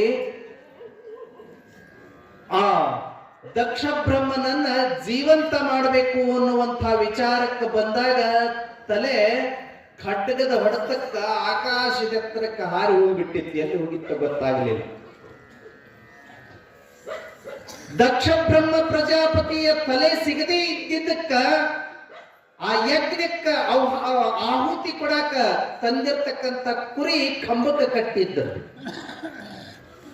ಇದು ಋಗ್ವೇದದೊಳಗನ ಐತ್ರಿ. ವೇದಗಳಲ್ಲಿ ಋಗ್ವೇದ ಮೊದಲಿಗೆ ಹುಟ್ಟಿರ್ತಕ್ಕಂಥದ್ದು. ಸುಮಾರು ಋಗ್ವೇದದ ಸೃಷ್ಟಿಯ ಆಯುಷ್ಯ ಅಂತ ತಿಳ್ಕೊಂಡು ಏನೋ ಒಂದು ನಿರ್ಧಾರ ಮಾಡ್ತಾರ್ರಿ ಈ ಫಾರಿನ್ ಸಂಶೋಧಕರು, ಬೇರೆ ದೇಶದ ಸಂಶೋಧಕರು. ಅದು ಸರಿ ಇಲ್ಲ. ಆದ್ರೂ ಕೂಡ ಅವರ ಪ್ರಕಾರ ಕ್ರಿಸ್ತ ಪೂರ್ವ 3000 ವರ್ಷಗಳ ಆಚೆ ಋಗ್ವೇದವನ್ನ ಬರೆಯಲ್ಪಡ್ತು ಅಂತ ಹೇಳ್ತಾರೆ. 3000 ವರ್ಷ ಆಚೆ ಕ್ರಿಸ್ತ ಪೂರ್ವ ಅಂದ್ರೆ ಇವತ್ತಿಗೆ 5000 ವರ್ಷಗಳ ಅವಧಿ ಆಗ್ತದೆ. ಇದು ಒರಿಜಿನಲ್ ಅಲ್ಲ. ಯಾಕಂತಂದ್ರೆ ಮಹಾಭಾರತ ಆಗಿದ್ದೆ 5000 ವರ್ಷಗಳ ಹಿಂದೆ. ಅದೇ ಟೈಮ್ನೊಳಗ ವೇದವ್ಯಾಸ ಇದ್ದ. ಆ ವೇದವ್ಯಾಸನೇ ಆ ವೇದಗಳನ್ನ ವಿಂಗಡಣೆ ಮಾಡಿ 4 ಭಾಗ ಮಾಡಿದನು ಅಂತ ತಿಳ್ಕೊಂಡು ಹೇಳುವಂತಹ ಸಂದರ್ಭದೊಳಗ ಅದು ಹುಟ್ಟಿನ 5000 ವರ್ಷ ಆಯ್ತು ಅನ್ನುವಂಥದ್ದು ಎಷ್ಟರ ಮಟ್ಟಿಗೆ ಸಮಂಜಸ ಅನ್ನುವಂಥ ಪ್ರಶ್ನೆನೂ ಕೂಡ ಇದೆ ಸಂಶೋಧಕರಲ್ಲಿ. ಅದು ಬೇರೆ ವಿಷಯ. ಹಾಗಾಗಿ ವೇದಗಳಲ್ಲಿನೇ ಈ ವಿಚಾರ ಬರ್ತದ. ಯಜ್ಞಗಳನ್ನ ಮಾಡಬೇಕಾದ್ರೆ ಒಂದೊಂದು ಯಜ್ಞಕ್ಕೆ ಒಂದೊಂದು ಪ್ರಾಣಿಗಳ ಬಲಿಯನ್ನ ಕೊಡ್ತಿದ್ರು ಅಂತ ತಿಳ್ಕೊಂಡು ಒಂದು ವಿಚಾರ ಬರ್ತದೆ. ಆ ರೀತಿ ಇರುವಂತ ಸಂದರ್ಭದೊಳಗ ಆ ಯಜ್ಞ ಮಂಟಪದೊಳಗ ಆ ದಕ್ಷ ಬ್ರಹ್ಮ ಮಾಡತಕ್ಕಂಥ ಯಜ್ಞಕ್ಕೆ ಆಹುತಿ ಕೊಡಕಂತ ತಿಳ್ಕೊಂಡು ತಂದು ಕಟ್ಟಿರ್ತಕ್ಕಂಥ ಒಂದು ಕುರಿ ಇತ್ತು. ದಕ್ಷ ಬ್ರಹ್ಮನ ಬದುಕಿಸಬೇಕು ಅನ್ನುವಂತ ಸತಿದೇವಿಯ ಪ್ರಾರ್ಥನೆಗೆ ಒಲಿದಿರ್ತಕ್ಕಂಥ ವೀರಭದ್ರ ಮುಂದೆ ದಾರಿ ಕಾಣದೇನೆ ಆ ಕುರಿದಲೆಯನ್ನ ಕಡಿದು ಈ ದಕ್ಷ ಬ್ರಹ್ಮನ ದಂಡಕ್ಕ ಅದನ್ನ ಅಂಟಿಸಿ ಜೀವಂತವಾಗಿ ಮಾಡಿಕೊಟ್ಟ. ಜೈ ಮಂಗಲಂ ಜೈ ನಮಃ. ಅವಾಗ ತನ್ನ ಅಹಂಕಾರವನ್ನ ಇಳಿದು ದಕ್ಷ ಬ್ರಹ್ಮ ಆ ವೀರಭದ್ರನಿಗೆ ಶರಣಾಗತನಾದ ಬಳಿಕ ಸಂತುಷ್ಟಳಾಗಿರ್ತಕ್ಕಂಥ ಸತಿದೇವಿ ವೀರಭದ್ರ ನಿಂತಿರ್ತಕ್ಕಂಥ ವೀರ ಲಕ್ಷಣದೊಳಗ ಆ ವೀರಭದ್ರನ ಪಾದ ಪೂಜೆಯನ್ನು ನೆರವೇರಿಸ್ತಾಳ. ಅದಕ್ಕೆ ಇವತ್ತಿಗೂ ಕೂಡ ವೀರಭದ್ರನ ಮೂರ್ತಿಯನ್ನ ಮಾಡಬೇಕಾದ್ರೆ ಎಡಪಾದ ಹಿಂಗಿರ್ತದ ಕ್ರಾಸಿನ ಮೇಲೆ, ಬಲಪಾದ ಹಿಂಗಿರ್ತದ. ಈ ಲಕ್ಷಣ ಯಾವ ದೇವರ ಪಾದನೂ ಇರಂಗಿಲ್ಲ. ವಿಷ್ಣುವಿನ ಪಾದ ಇತ್ತಂತಂದ್ರೆ ಹಿಂಗ ಇರ್ತದ, ದೇವಿ ಪಾದ ಇದ್ರು ಹಿಂಗ ಇರ್ತಾವ, ಶಿವನ ಪಾದ ಏನಾರ ಮೂರ್ತಿ ಮಾಡಿದ್ರಂದ್ರೆ ಅದು ಹಿಂಗ ಇರ್ತೈತಿ. ಆದ್ರೆ ವೀರಭದ್ರನ ಪಾದಗಳು ಹೆಂಗಿರ್ತಾವ ಅಂತಂದ್ರೆ ಹಿಂಗಿರ್ತಾವ.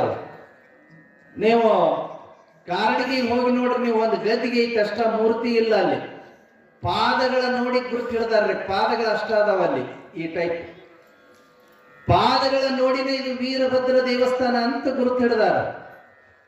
ಅದು ಹಾಳು ಬಿದ್ದಿತ್ತು. ಹಾಳು ಬಿದ್ದಂತ ಸಂದರ್ಭದೊಳಗ ಸುಮಾರು 100 ವರ್ಷಗಳ ಹಿಂದೆ ಅದನ್ನ ಸಂಶೋಧನೆ ಮಾಡಿದಾಗ ಅಲ್ಲಿ ಡೊಳ್ಳೇಶ್ವರ ದೇವಸ್ಥಾನ ಐತಿ. 3 ದೇವಸ್ಥಾನಗಳು, ತ್ರಿಕೂಟ ದೇವಸ್ಥಾನಗಳದಾವ ಮುಂದೆ ತಗ್ಗಿನೊಳಗೆ. ಡೊಳ್ಳೇಶ್ವರ ದೇವಸ್ಥಾನ ಅಂತಾರ. ಆ ಡೊಳ್ಳೇಶ್ವರ ದೇವಸ್ಥಾನದ ಹಿಂದ್ಗಡೆ ನೈಋತ್ಯ ಭಾಗದೊಳಗ ವೀರಭದ್ರ ದೇವಸ್ಥಾನ ಐತಿ. ಎಲ್ಲಿ ಶಿವನ ದೇವಸ್ಥಾನಕ್ಕ ನಾನು ಸಂಶೋಧನೆ ಮಾಡಿದಂತೆಯೇ ಶಿವನ ದೇವಸ್ಥಾನಕ್ಕ ನೈಋತ್ಯ ಭಾಗಕ್ಕ ವೀರಭದ್ರ ದೇವಸ್ಥಾನ ಐತಿ.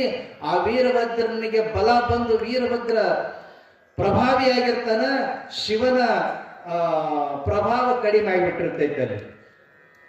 ಅದು ಅಗ್ನಿ ದಿಕ್ಕಿಗಿತ್ತು ಅಂತ ಹೇಳ್ತಂದ್ರ ವೀರಭದ್ರನಿಗೆ ಪ್ರಭಾವ ಇರಂಗಿಲ್ಲ. ಮೈಲಾರದೊಳಗೆ ಅಗ್ನಿ ದಿಕ್ಕಿಗೆ ಐತಿ ವೀರಭದ್ರ, ಪ್ರಭಾವ ಇರಂಗಿಲ್ಲ. ಏನೋ ಒಂದು ಸಂಶೋಧನೆಪ್ಪ, ಅದು ಸತ್ಯನೋ ಅಸತ್ಯನೋ ಗೊತ್ತಿಲ್ಲ, ನಾವು ತಿಳ್ಕೊಂಡ. ಹಾಗಾಗಿ ಕುರಿ ತಲೆಯನ್ನ ಹಚ್ಚಿ, ಈಗ ನೋಡ್ರಿ ಇದನ್ನ ನಮ್ಮ ಪುರಾಣಗಳಲ್ಲೇ ಬರೆದೈತ್ರಿ. ದಂಡ ತಲೆಯನ್ನ ತೆಗೆದು ಮತ್ತು ಹೊಳ್ಳೆ ಹಚ್ಚಿರ್ತಕ್ಕಂಥದ್ದು ಪುರಾಣದಲ್ಲಿ ಬರ್ತದ. ನಮ್ಮ ಶರಣರಲ್ಲಿ ಅಪ್ಪನೂರಿನ ಏಕಾಂತ ರಾಮಯ್ಯನ ಚರಿತ್ರೆ ಒಳಗನು ಬರ್ತದ. ಅಷ್ಟೇ ಅಲ್ಲ, ಲಕ್ಷ್ಮೀಶ್ವರದೊಳಗ ಲಿಂಬೈ ಸ್ವಾಮಿ ಮಠ ಅಂತೇಳಿ ಒಂದು ಮಠ ಐತಿ. ಆ ಮನೆತನದೊಳಗ ಮೂಲ ಲಿಂಬೈ ಸ್ವಾಮಿಗಳು ಅಂತ ತಿಳ್ಕೊಂಡು ಹೋದ್ರು. ಅವರು ಕೂಡ ಶಿರಸ್ ಪವಾಡ ಮಾಡಿದ್ರು ಅವರಲ್ಲಿ ಕೂಡ. ಅಷ್ಟೇ ಅಲ್ಲ, ಬೆಳಗಾಲಪೇಟೆ ಅಂತ ಐತೆ, ಅಲ್ಲಿ ನಿಸ್ಸಿಮೇಶ್ವರ ದೇವಸ್ಥಾನ ಐತೆ, ಅಲ್ಲಿ ಒಬ್ಬರು ನಾಲ್ಗಿ ಪವಾಡ ಮಾಡಿದ್ರಿ. ನಾಲ್ಗಿ ಕತ್ತರಿಸ್ಕೊಂಡು ಅಂಟಿಸ್ಕೊಂಡಿದ್ರಿ, ಅವ್ರು ಪವಾಡ ಮಾಡಿದ್ರು. ಇದನ್ನ ಪುರಾಣದೊಳಗಡೆ ಬರ್ತೈತಿ. ಈ ಒಂದು ವ್ಯವಸ್ಥೆಯನ್ನ ಸರ್ಜರಿ ಮಾಡಿ ಮೊನ್ನೆ ದಿವಸ ಕೆಲವು ದಿವಸ ಅಂದ್ರೆ ಒಂದು ತಿಂಗಳ 1.5 ತಿಂಗಳ ಹಿಂದ ಒಂದು ತಲೆಯನ್ನ ತೆಗೆದು ಮತ್ತೆ ಡಾಕ್ಟರ್ಗಳು ಅಲ್ಲಿ ಇರ್ತಕ್ಕಂಥ ನ್ಯೂನ್ಯತೆಯನ್ನು ಸರಿಪಡಿಸಿ ಮತ್ತೆ ಹೊಳ್ಳಿ ಹಚ್ಚಿ ಅದನ್ನ ಜೀವಂತ ಮಾಡ್ಯಾರ. ಈ ಒಂದು 1.5 ತಿಂಗಳ ಹಿಂದೆ ಇದು ಡಾಕ್ಟರ್ಗಳು ಮಾಡಿರ್ತಕ್ಕಂಥ ಕೆಲಸ ಅತ್ಯಂತ ಯಶಸ್ವಿಯಾಗಿ 6 ತಾಸು ಅದನ್ನ ಆಪರೇಷನ್ ಮಾಡಿ ತಲೆ ತೆಗೆದು ಮತ್ತೆ ಹೊಳ್ಳಿ ತಲೆಯನ್ನ ದಂಡಕ್ಕೆ ಹಚ್ಚಿ ಜೀವಂತ ಮಾಡಿ ಕೊಟ್ಟಾರ. ಇದನ್ನು ಸುಮಾರು 1000 ವರ್ಷಗಳ ಹಿಂದೆ ನಮ್ಮ ಪುರಾಣದೊಳಗೆ ಈ ತಲೆಯನ್ನು ತೆಗೆದು ಮತ್ತ ದಂಡಕ್ಕೆ ಕೂಡಿಸ್ತಕ್ಕಂಥದ್ದು ಶಿರಸ್ ಪವಾಡ ಅಂತ ತಿಳ್ಕೊಂಡು ಬಹಳಷ್ಟು ಕಡೆಗೆ ನಡೆದಿರ್ತಕ್ಕಂಥ ಘಟನೆಗಳದಾವ. ಹಾಗೆ ಇಲ್ಲಿ ಶಿರಸ್ ಪವಾಡವನ್ನ ಮಾಡಿ ತೋರಿಸಿರ್ತಕ್ಕಂಥವ್ರು ನಮ್ಮ ವೀರಭದ್ರರು. ಆ ನಂತರದೊಳಗ ಯಜ್ಞ ಕುಂಡವನ್ನ ಕಾಲಿನಿಂದ ಒದ್ದು ಹಾಳು ಮಾಡಿದ್ದ, ಗದೆಯಿಂದ ಖಡ್ಗದಿಂದ ಹೊಡೆದು ಹಾಳು ಮಾಡಿದ್ದ, ಯಜ್ಞವನ್ನು ಸಂಪೂರ್ಣವಾಗಿ ಹಾಳು ಮಾಡಿದ್ದ. ಅಲ್ಲಿವರೆಗೆ ಏನಿತ್ರಿ ಅಂತೇಳಂತಂದ್ರ ಅಗ್ನಿ ಪುರಾಣದೊಳಗೆ ಹೇಳ್ತಿತ್ತು, ಬೆಂಕಿ ಅಗ್ನಿ ಅಂತೇಳಂತಂದ್ರ ವಿಷ್ಣುವಿನ ಮುಖ ಬಾಯಿ ಅಲ್ಲೇನ್ ಹಾಕ್ತಿವಿ ಎಲ್ಲವೂ ವಿಷ್ಣುವಿಗೆ ಅರ್ಪಣೆ ಆಗ್ತದ, ದೇವತೆಗಳ ಅರ್ಪಣೆ ಆಗ್ತದ. ಬೆಂಕಿಗೆ ಕಾಲು ತೋರಿಸಬಾರದು, ಬೆಂಕಿಗೆ ಅವಮಾನ ಮಾಡಬಾರದು ಇತ್ಯಾದಿ. ಬೆಂಕಿ ಅಂತಂತಂದ್ರೆ ದೇವರಿದ್ದಂಗ ಅಂತ ತಿಳ್ಕೊಂಡು ಭಾವಿಸಲಾಗಿತ್ತು. ಅಲ್ಲಿಂದ ಪ್ರಾರಂಭ ಆತ್ರಿ ನಮ್ಮ ವೀರಭದ್ರ. ಯಾವಾಗ ಬೆಂಕಿ ಪಂಚಭೂತಗಳಲ್ಲಿ ಒಂದು, ಅದು ದೇವರಲ್ಲ ಅಂತ ತೋರಿಸಿಕೊಟ್ಟನು, ಆವಾಗ ವೀರಭದ್ರನ ಭಕ್ತರು ಫಾಲೋವರ್ಸ್ ಏನ್ ಮಾಡಿದ್ರು ಅಂತಂದ್ರೆ ಅಗ್ನಿಯನ್ನ ನಿರ್ಮಾಣ ಮಾಡಿ ಆ ಬೆಂಕಿಯನ್ನ ತುಳಿತಾ ಅಡ್ಡಾಡಿದ್ರಿ. ಅಗಿನ ಮಾಡ್ತಾರಲ್ಲ, ತುಳಿತಾ ಅಡ್ಡಾಡಿದ್ರು.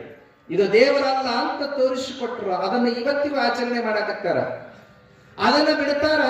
ಈಗ ಮತ್ತ ಏನ್ ಮಾಡ್ತಾರ ಅಂತಂದ್ರೆ ಮತ್ತೆ ಯಜ್ಞಗಳನ್ನ ಮನೆಯೊಳಗೆ ಹುಡ್ಕೊಂಡು ಅದಕ್ಕೆ ಪೂಜೆ ಮಾಡಕ್ ಚಾಲು ಮಾಡ್ತಾರ. ಅದನ್ನ ನೋಡಿ ಹಲವಾರು ಕಡೆಗೆ ಪದ್ಧತಿ ಬಂತ್ರಿ. ಈ ಮುಸ್ಲಿಮರು ಮೊಹರಂದೊಳಗ ಒಂದು ಅಗ್ನಿಕುಂಡ ಮಾಡಿರ್ತಾರ. ಅವ್ರಿಗೆ ಸಂಬಂಧನೇ ಇಲ್ಲ ಅದು ಅಗ್ನಿಕುಂಡ.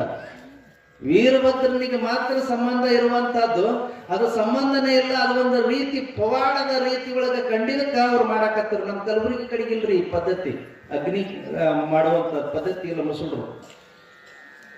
ಇನ್ನ ಈ ಮುಸ್ಲಿಮ ಧರ್ಮ ಹುಟ್ಟಿರ್ತಕ್ಕಂಥ ಪ್ರದೇಶ ಐತಲ್ಲ ಸೌದಿ ಅರೇಬಿಯಾ, ಅಲ್ಲಿ ಅಂತೂ ಇದು ಗೊತ್ತ ಇಲ್ಲ. ಈ ಮೊಹರಂ ಅನ್ನೋದು ಗೊತ್ತಿಲ್ಲ. ಅವ್ರು ಮೊಹರಂ ಬೇರೆ ಮಾಡ್ತಾರ್ರಿ. ಆ ಸಮಯದೊಳಗ ಏನು ಖಡ್ಗಗಳನ್ನ ತಗೊಂಡು, ಸರಪಳಿಗಳನ್ನ ತಗೊಂಡು ಎದಿಗೆ ಹುಡ್ಕೊಳ್ಳೋದು, ಬೆನ್ನಿಗೆ ಹುಡ್ಕೊಳ್ಳೋದು, ಏನೇನೋ ಅವ್ರ ಭಾಷೆ ಒಳಗೆ ಹೇಳಿ ಅಳೋದು ಇತ್ಯಾದಿ ಮಾಡ್ತಾರ. ಇದು ಅಲ್ಲಿರ್ತಕ್ಕಂಥ ಪದ್ಧತಿ. ಅದು ಪದ್ಧತಿ ಇಲ್ಲಿ ಭಾರತಕ್ಕೆ ಬಂದ ತಕ್ಷಣ ಭಾರತದ ಈ ಆಚರಣೆಗಳನ್ನ ಕದ್ದು ಅವುಗಳನ್ನ ಅಳವಡಿಸಿಕೊಂಡಿರ್ತಕ್ಕಂಥದ್ದು ಅದು ಒಂದು ಭಾಗ. ಇನ್ನು ಕೆಲವೊಂದಿಷ್ಟು ಹೆಣ್ಣು ದೇವರ ದೇವಸ್ಥಾನದೊಳಗೂ ಮಾಡ್ತಾರ್ರಿ ಅಗಿನದೊಳಗೆ ಹಾಯುವಂತ ಕೆಲಸನೂ ಮಾಡ್ತಾರೆ, ಪಲ್ಲಕ್ಕಿ ತಗೊಂಡು. ಅವರಿಗೂ ಸಂಬಂಧ ಇಲ್ಲ. ಹೆಣ್ಣು ದೇವರ ದೇವಸ್ಥಾನದ ಮುಂದೆ ಮಾಡುವಂಥದ್ದು ಸಂಬಂಧ ಇಲ್ಲ. ಅದೊಂದು ಪವಾಡ ಆಗಿರುತ್ತೆ. ಇನ್ನು ಮುಂದೆ ಹೋಗಿ ಇತ್ತಿತ್ತಲಾಗಿ ಅಯ್ಯಪ್ಪ ಸ್ವಾಮಿಗಳು ಚಾಲು ಮಾಡಿಬಿಟ್ಟಾರ್ರಿ. ಅಗಿನದೊಳಗೆ ಹಾಯೋದು ಮತ್ತು ಕುದೇ ಎಣ್ಣೆ ಒಳಗೆ ಕೈ ಎದ್ದದು, ಆ ಕುದೇ ಎಣ್ಣೆನ ತಗೊಂಡು ಮೈ ಮೇಲೆ ಸುರುಕೊಳ್ಳೋದು ಇತ್ಯಾದಿ ಅವರು ಪವಾಡ ಚಾಲು ಮಾಡ್ಯಾರ. ಇನ್ನು ಅದು ಮುಗೀತ್ರಿ. ಅಯ್ಯಪ್ಪ ಸ್ವಾಮಿಗಳು ಅಂತಂದ್ರು ಅವರು ಭಾರತದವ್ರು ಬಿಡ್ರಿ ಹೋಗ್ಲಿ, ಅದು ಮುಗೀತು. ಅದು ಮುಗಿಸಿ ಈಗ ತಮಿಳ್ನಾಡಿನ ಕ್ರಿಶ್ಚಿಯನ್ರು ಚಾಲು ಮಾಡ್ಯಾರ್ರಿ. ಚರ್ಚ್ ಮುಂದೆ ಅಗಿನ ಹಾಯೋದು, ಕಾರ್ತಿಕ ಹಚ್ಚೋದು ಅವ್ರು ಚಾಲು ಮಾಡ್ಯಾರ. ತೇರ್ ಎಳೆಯೋದು, ಪಲ್ಲಕ್ಕಿ ಹೊರೋದು, ಯೇಸು ಕ್ರಿಸ್ತನ ಪಲ್ಲಕ್ಕಿ ಹೊರೋದು ಅವ್ರು ಚಾಲು ಮಾಡ್ಯಾರ. ಎಷ್ಟು ಮಜಾ ಐತಿ ಭಾರತದ ಈ ಸಂಸ್ಕೃತಿ ಅಂತಂದ್ರೆ. ಭಾರತದೊಳಗ ಎಲ್ಲವನ್ನ ಬದಲಾವಣೆ ಮಾಡ್ಲಿಕ್ಕೆ ಬಂದಿರ್ತಕ್ಕಂಥವು ಮುಸ್ಲಿಂ ಧರ್ಮದವರು ಆ ಮುಸ್ಲಿಂ ಧರ್ಮದ ದೇವರುಗಳನ್ನ ಹಿಂದೂ ಧರ್ಮಕ್ಕೆ ಕನ್ವರ್ಟ್ ಮಾಡಿದರು. ಮಸೀದಿ ಕಟ್ಟೋದು ಹರಾಮ್ ಐತಿ ಅವರ ಧರ್ಮದೊಳಗ, ಮಸ್ಜಿದ್ ಮಾಡೋದು ಹರಾಮ್ ಐತಿ ಅವರ ಧರ್ಮದೊಳಗ, ಸತ್ತ ಮನುಷ್ಯನ ದಫನ್ ಮಾಡಿದ ಬಳಿಕ ಅದ್ರ ಮ್ಯಾಲ ಏನು ಕಟ್ಟಿ ಕಟ್ತಾರ ಆ ಕಟ್ಟಿ ಕಟ್ಟೋದು ಹರಾಮ್ ಐತಿ. ಇವತ್ತಿಗೂ ಮೊಹಮ್ಮದ್ ಪೈಗಂಬರರ ಹೆಂಡತಿ ಮತ್ತು ಮಕ್ಕಳ ಮತ್ತು ಅವರ ಬಂಧು ಬಾಂಧವರ ಸಮಾಧಿಗಳದಾವ ಸೌದಿ ಮಕ್ಕಾದೊಳಗ. ಆ ಮಕ್ಕಾದೊಳಗಿರ್ತಕ್ಕಂಥ ಸಮಾಧಿಗಳನ್ನ ಯೂಟ್ಯೂಬ್ದೊಳಗ ನೋಡ್ರಿ, ಒಂದಕ್ಕೂ ಕಟ್ಟಿಲ್ರಿ. ಅವ್ರು ಮಣ್ಣು ಗುಂಪಿ ಮಾಡಿದ ಹಂಗ ಆಯ್ತದ. ಒಂದಕ್ಕೂ ಕಟ್ಟಿಲ್ಲ, ಒಂದಕ್ಕೂ ಪೂಜೆ ಮಾಡಂಗಿಲ್ಲ, ಚಾದರ್ ಹಚ್ಚಂಗಿಲ್ಲ, ಮಾಲಿ ಹಾಕಂಗಿಲ್ಲ, ಏನೂ ಮಾಡಂಗಿಲ್ಲ. ಅದು ಮಾಡೋದು ಹರಾಮ್ ಐತಿ ಕುರಾನ್ನೊಳಗೆ. ಅದಕ್ಕ ಅವ್ರು ಮಾಡಂಗಿಲ್ಲ. ನಮ್ಮ ಭಾರತದೊಳಗೆ ಬಂದ ತಕ್ಷಣನೇ ಭಾರತದ ಈ ಪುಣ್ಯ ಭೂಮಿಯಲ್ಲಿರ್ತಕ್ಕಂಥ ಈ ಸಂಸ್ಕಾರ ಏನ್ ಮಾಡ್ತೈತಿ ಅಂತಂದ್ರ ಆ ಬದಲಿ ಮಾಡಕ್ ಬಂದವ್ರನ್ನ ಒಳಗೆ ಹಾಕೊಂಡು ಅವ್ರನ್ನ ಬದಲಿ ಮಾಡಿ ಬಿಡುವಂತ ತಾಕತ್ತಿಲ್ಲ ಐತಿ. ಅದಕ್ಕ ಈ ಕ್ರಿಶ್ಚಿಯನ್ರು ಬದಲಿ ಮಾಡ್ತೀನಿ ಅಂತ ಬಂದ್ರು, ಯೇಸು ಕ್ರಿಸ್ತನ ಧರ್ಮವನ್ನ ಇಡೀ ಭಾರತ ತುಂಬಾ ಎಲ್ಲ ಮಾಡ್ತೀನಿ ಅಂತ ಬಂದ್ರು. ಅವರ ಸಿಕ್ಕೊಂಡು ಒದ್ದಾಡಕತ್ತಾರ. ತಮಿಳುನಾಡೊಳಗೆ ಗುಡಿ ಕಟ್ಟ್ಯಾರ, ಮ್ಯಾಲ ಕಳಸ ಇಟ್ಟಾರ, ಅವರ ತೇರ್ ಎಳ್ಯಾಕತ್ತಾರ, ಪಲ್ಲಕ್ಕಿ ಹೊರಕತ್ತಾರ, ಕಾರ್ತಿಕ್ ಮಾಡ್ತಾರ, ಜಾತ್ರೆ ಮಾಡ್ತಾರ, ಒಡಪ್ ಹೇಳ್ತಾರ. ಅವ್ರ ಮೈಯಾಗನು ಆ ಯೇಸು ಕ್ರಿಸ್ತ ಬಂದು ಹೇಳಿಕೆ ಹೇಳಕ್ ಚಾಲು ಮಾಡ್ಯಾಡ್ರಿ, ಹಾ ಹೂ ಮಾಡಾಕತ್ತಾರ. ಅವರು ಎಷ್ಟು ಚಂದ ಇರ್ತಾವ್ರಿ ಅವ್ರು ಬಾಳ ಮಜಾ ರೀ.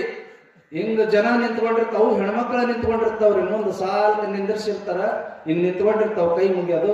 ಅವ್ರ ಮಂದ್ಯಾಗ ಕೈ ಮುಗಿಯೋದನ್ನ ಇಲ್ರಿ, ಹಿಂಗ ನಿಂದಿರ್ಬೇಕು. ಮುಸಲ್ರು ನಿಂತಂಗ ನಿಂದಿರ್ಬೇಕು. ಅವರು ಕೈ ಮುಗಿಯೋದಿಲ್ಲ, ಅವರು ಕೈ ಮುಗ್ಕೊಂಡು ನಿಂತಿರ್ತಾರ. ಅಲ್ಲಿ ಒಬ್ಬ ಇವ ಇರ್ತಾನ್ರಿ, ಅವ ಪಾದ್ರಿ ಒಂದು ಕೈಯಾಗ ಪುಸ್ತಕ ಹಿಡ್ಕೊಂಡಿರ್ತಾನೆ, ಇಲ್ಲಾಂದ್ರೆ ಒಂದು ಕೋಲ್ ಹಿಡ್ಕೊಂಡಿರ್ತಾನೆ, ಏನೋ ಅಂದ ಮಾಡ್ತಾನೆ. ಮಾಡಿದ ತಕ್ಷಣ ಬಿದ್ದು ಒದ್ದಾಡಕ್ ಚಾಲೂ ಮಾಡ್ತವ್ರು. ನೋಡಿರ್ತಿರ್ಲಿಲ್ಲ ಮೊಬೈಲ್ ನೋಡೋದು. ಮಾಡಬೇಕು, ಧರ್ಮವನ್ನ ಪಾಲನೆ ಮಾಡಬೇಕು. ಅದರೊಳಗೆ ಮೂಢನಂಬಿಕೆ ಇರಬಾರದು. ಸತ್ಯ ಶುದ್ಧವಾಗಿರ್ತಕ್ಕಂಥ ಧರ್ಮ ಪಾಲನೆ ಮಾಡಬೇಕು. ಯಾವುದೇ ಇರಲಿ, ಹಿಂದೂ ಧರ್ಮ ಇರಲಿ, ಕ್ರಿಶ್ಚಿಯನ್ ಧರ್ಮ ಇರಲಿ, ಮುಸ್ಲಿಂ ಧರ್ಮ ಇರಲಿ, ಯಾವುದೇ ಇರಲಿ. ಅದಕ್ಕ ವೀರಭದ್ರನಿಂದ ಈ ಅಗ್ನಿ ತುಳಿತಕ್ಕಂಥ, ಅಗ್ನಿ ಹಾಯ್ತಕ್ಕಂಥ ಒಂದು ವಿಧಾನ ಪರಿಚಯ ಆಯಿತು. ಪರಿಚಯ ಆದ ಬಳಿಕ ಅವನ ಅನುಯಾಯಿಗಳು ಅಗ್ನಿಯನ್ನ ಹಾಕಿ ಅಗ್ನಿ ಒಳಗ ಹಾಯಕ ಶುರು ಮಾಡಿದರು. ಇದು ವೀರಭದ್ರನಿಂದ ಪ್ರಾರಂಭವಾಗಿರ್ತಕ್ಕಂಥದ್ದು ಯಜ್ಞವನ್ನ. ಅಲ್ಲಿಂದ ವೀರಭದ್ರನ ಅನುಯಾಯಿಗಳು ಯಾರೂ ಯಜ್ಞವನ್ನ ಮಾಡ್ಲಿಕ್ಕೆ ಹೋಗ್ಲಿಲ್ರಿ. ಅದು ಆ ಇತಿಹಾಸ ಹೇಳೋರಿಲ್ಲದಕ್ಕ ಗೊತ್ತಾಗದಕ್ಕ ಮತ್ತೀಗ ವೀರಭದ್ರನ ಅನುಯಾಯಿಗಳು ಯಜ್ಞಗಳನ್ನ ಮಾಡಕತ್ತಾರ. ಅದು ಮಾಡುವಂಥದ್ದು ಅವರಿಗೆ ಶೋಭೆ ಅಲ್ಲ. ವೀರಭದ್ರನ ಅನುಯಾಯಿಗಳಿಗೆ ಶೋಭೆ ಅಲ್ಲ. ವೀರಭದ್ರನ ಅನುಯಾಯಿಗಳು ವೀರಭದ್ರ ಹುಟ್ಟಿದ್ದ ಈ ಯಜ್ಞವನ್ನ ಕೆಡಿಸುವ ಸಲುವಾಗಿ, ಯಜ್ಞದಲ್ಲಿರ್ತಕ್ಕಂಥ ಅಂಧಶ್ರದ್ಧೆಯನ್ನ ಹೋಗಲಾಡಿಸುವ ಸಲುವಾಗಿ, ಯಜ್ಞದ ಬಗ್ಗೆ ಇರ್ತಕ್ಕಂಥ ಪ್ರಾಣಿ ಬಲೆಯನ್ನ ನಿಲ್ಲಿಸುವ ಸಲುವಾಗಿ, ಯಜ್ಞದ ಬಗ್ಗೆ ಇರ್ತಕ್ಕಂಥ ಮೂಢನಂಬಿಕೆಯನ್ನು ತೊಲಗಿಸುವ ಸಲುವಾಗಿ ವೀರಭದ್ರ ಹುಟ್ಟದ. ಆ ವೀರಭದ್ರನ ನಿಜವಾದ ಅರ್ಥವನ್ನ ತಿಳ್ಕೊಳ್ಳದೆ ಇರ್ತಕ್ಕಂಥವರು ಆ ಎಲ್ಲ ಆಚರಣೆಗಳನ್ನು ಮತ್ತೆ ಚಾಲು ಮಾಡಿದರು. ಅದು ವೀರಭದ್ರನ ಅನುಯಾಯಿಗಳಿಗೆ ಸಲ್ಲದೆ ಇರತಕ್ಕಂಥ ವಿಚಾರ ಅನ್ನುವಂಥ ವಿಚಾರದೊಂದಿಗೆ ವೀರಭದ್ರ ಆ ದಕ್ಷ ಬ್ರಹ್ಮನಿಗೆ ಕುರಿ ತಲೆಯನ್ನ ಹಚ್ಚಿ ಜೀವದಾನವನ್ನ ಮಾಡಿ, ಪ್ರಸೂತಿ ದಕ್ಷ ಬ್ರಹ್ಮನ ಹೆಂಡತಿ ಪ್ರಸೂತಿಯಿಂದ ಪಾದ ಪೂಜೆಯನ್ನ ಮಾಡಿಸಿಕೊಂಡು ಪ್ರಸನ್ನನಾಗಿರ್ತಕ್ಕಂಥ ವೀರಭದ್ರ ಮುಂದೆ ಈ ಭೂಲೋಕದೊಳಗ ಮತ್ಯಾವ ಲೀಲೆಯನ್ನ ಮಾಡ್ತಾನೆ ಅನ್ನೋದನ್ನ ನಾಳೆ ದಿವಸ ನೋಡೋಣಂತ. ನಮ್ಮ ಪ್ರವಚನ ಪುರಾಣ ಮುಗಿಯೋದಕ್ಕಿಂತ ಪೂರ್ವದಲ್ಲಿ ಒಂದು ಹಾಡು ಕೇಳಿ ಆ ನಂತರದೊಳಗ ಈ ಮಹಾಮಂಗಲದೆಡೆಗೆ ಪ್ರಯಾಣವನ್ನು ಮಾಡೋಣ. ಜೈ ಮಂಗಲಂ ಜೈ ರಾಮ. ಪಾರ್ವತಿ ಪತಿ ಶಿವರ ಮಹಾದೇವ. ಹಬ್ಬ ಬಂದಿತೆಂದು ತವರಿಗೆ ದ್ಯಾಸ ಮಾಡಬ್ಯಾಡ.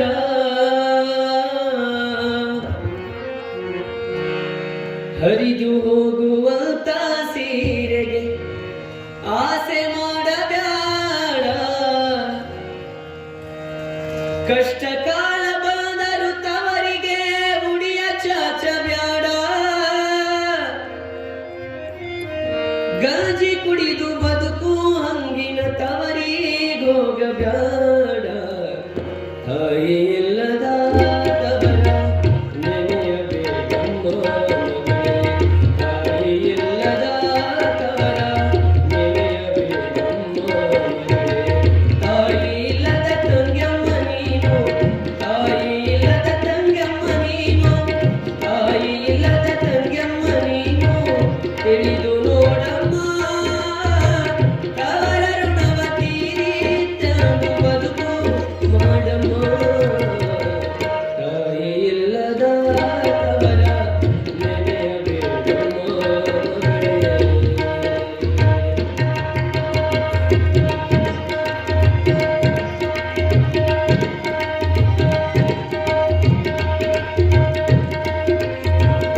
ಮನದಿ ಹಿಗ್ಗವಾಡ ಅತ್ತಿಗೆಯರು ತಿಳಿದರು ತಂಗಿ ಕಾಲೊಳಗಿನ ಧೂಳ ಚುಕ್ಕಲಿಟ್ಟ ಬಡ ಹುಟ್ಟಿದವರು ಆದರವ ದೂರ ಚುಕ್ಕಲಿಟ್ಟ ಬಡ ಹುಟ್ಟಿದವರು ಆದರವ ದೂರ ಮಡದಿ ಮಾತ ಕೇಳುವವರು ಮಡದಿ ಮಾತ ಕೇಳುವವರು ಹರಿಯಲಾರರು ಯಾರ್ಯಾರ ತಾಯಿ ಇಲ್ಲದ ತವರ ನೆನೆಯಬೇಡ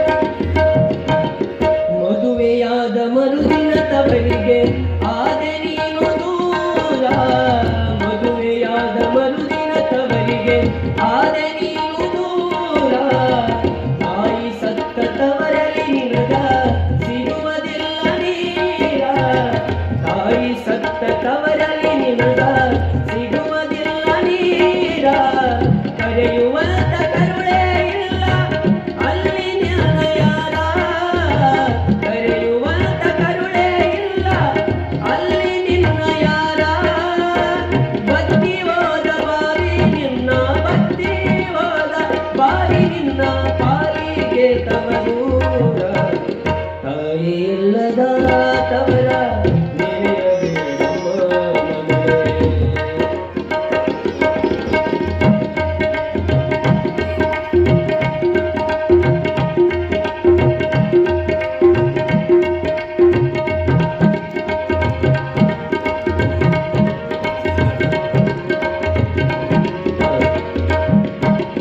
ಮುರುಕ ಮನೆಯ ಜೀವನವೆಂದು ವೇದ ಯಾಕಬೇಕ ಅರುಕು ಸೀರೆ ಧರಿಸಿದರೇನು ಹರುಷದೀರಬೇಕ ಮುರುಕು ಮನೆಯ ಜೀವನವೆಂದು ವೇದ ಯಾಕಬೇಕ ಅರುಕು ಬಟ್ಟೆ ಧರಿಸಿದರೇನು ಹರುಷದೀರಬೇಕ ತವರ ಮನೆಯ ಸಿರಿತನ ಕಂಡು ಅಲ್ಲಿಗೆ ಹೋಗುತ್ಯಾಕ ತವರ ಮನೆಯ ಸಿರಿತನ ಕಂಡು ಅಲ್ಲಿಗೆ ಹೋಗುತ್ಯಾಕ ಅಕ್ಕರೆ ಇಲ್ಲದ ತವರ ಮನೆಯ ಅಕ್ಕರೆ ಇಲ್ಲದ ತವರ ಮನೆಯ ಸಕ್ಕರೆ ತುಪ್ಪ ಯಾರಿಗೆ ಬೇಕ ತಾಯಿ ಇಲ್ಲದ ತವರ ನೆನೆಯಬೇಡಮ್ಮ ಮಗಳೇ. ತಾಯಿ ಇಲ್ಲದ ತವರ ನೆನೆಯಬೇಡಮ್ಮ ಮಗಳೇ.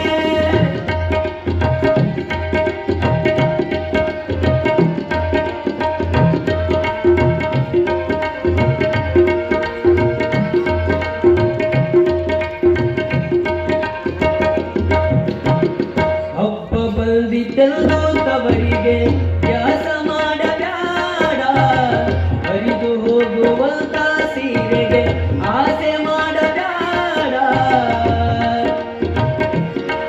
ಆ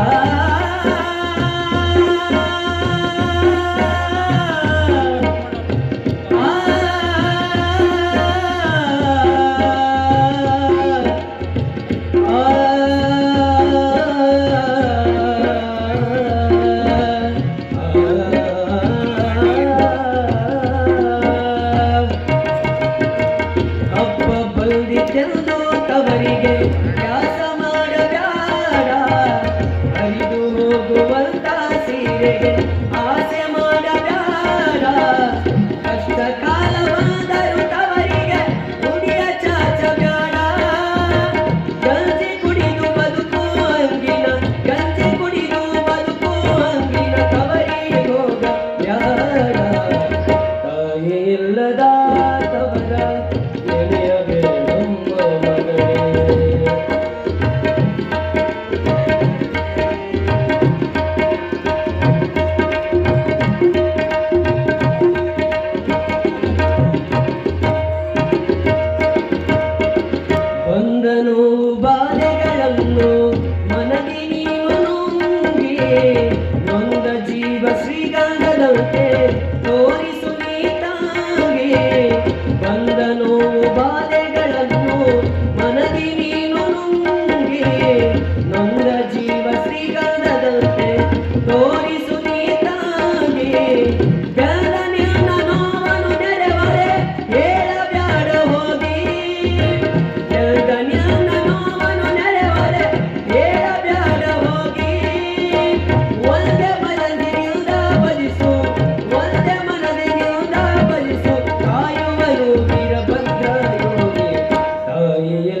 शिवसाम्ब जय नमः पार्वतीपति शिव शिव हर हर महादेव।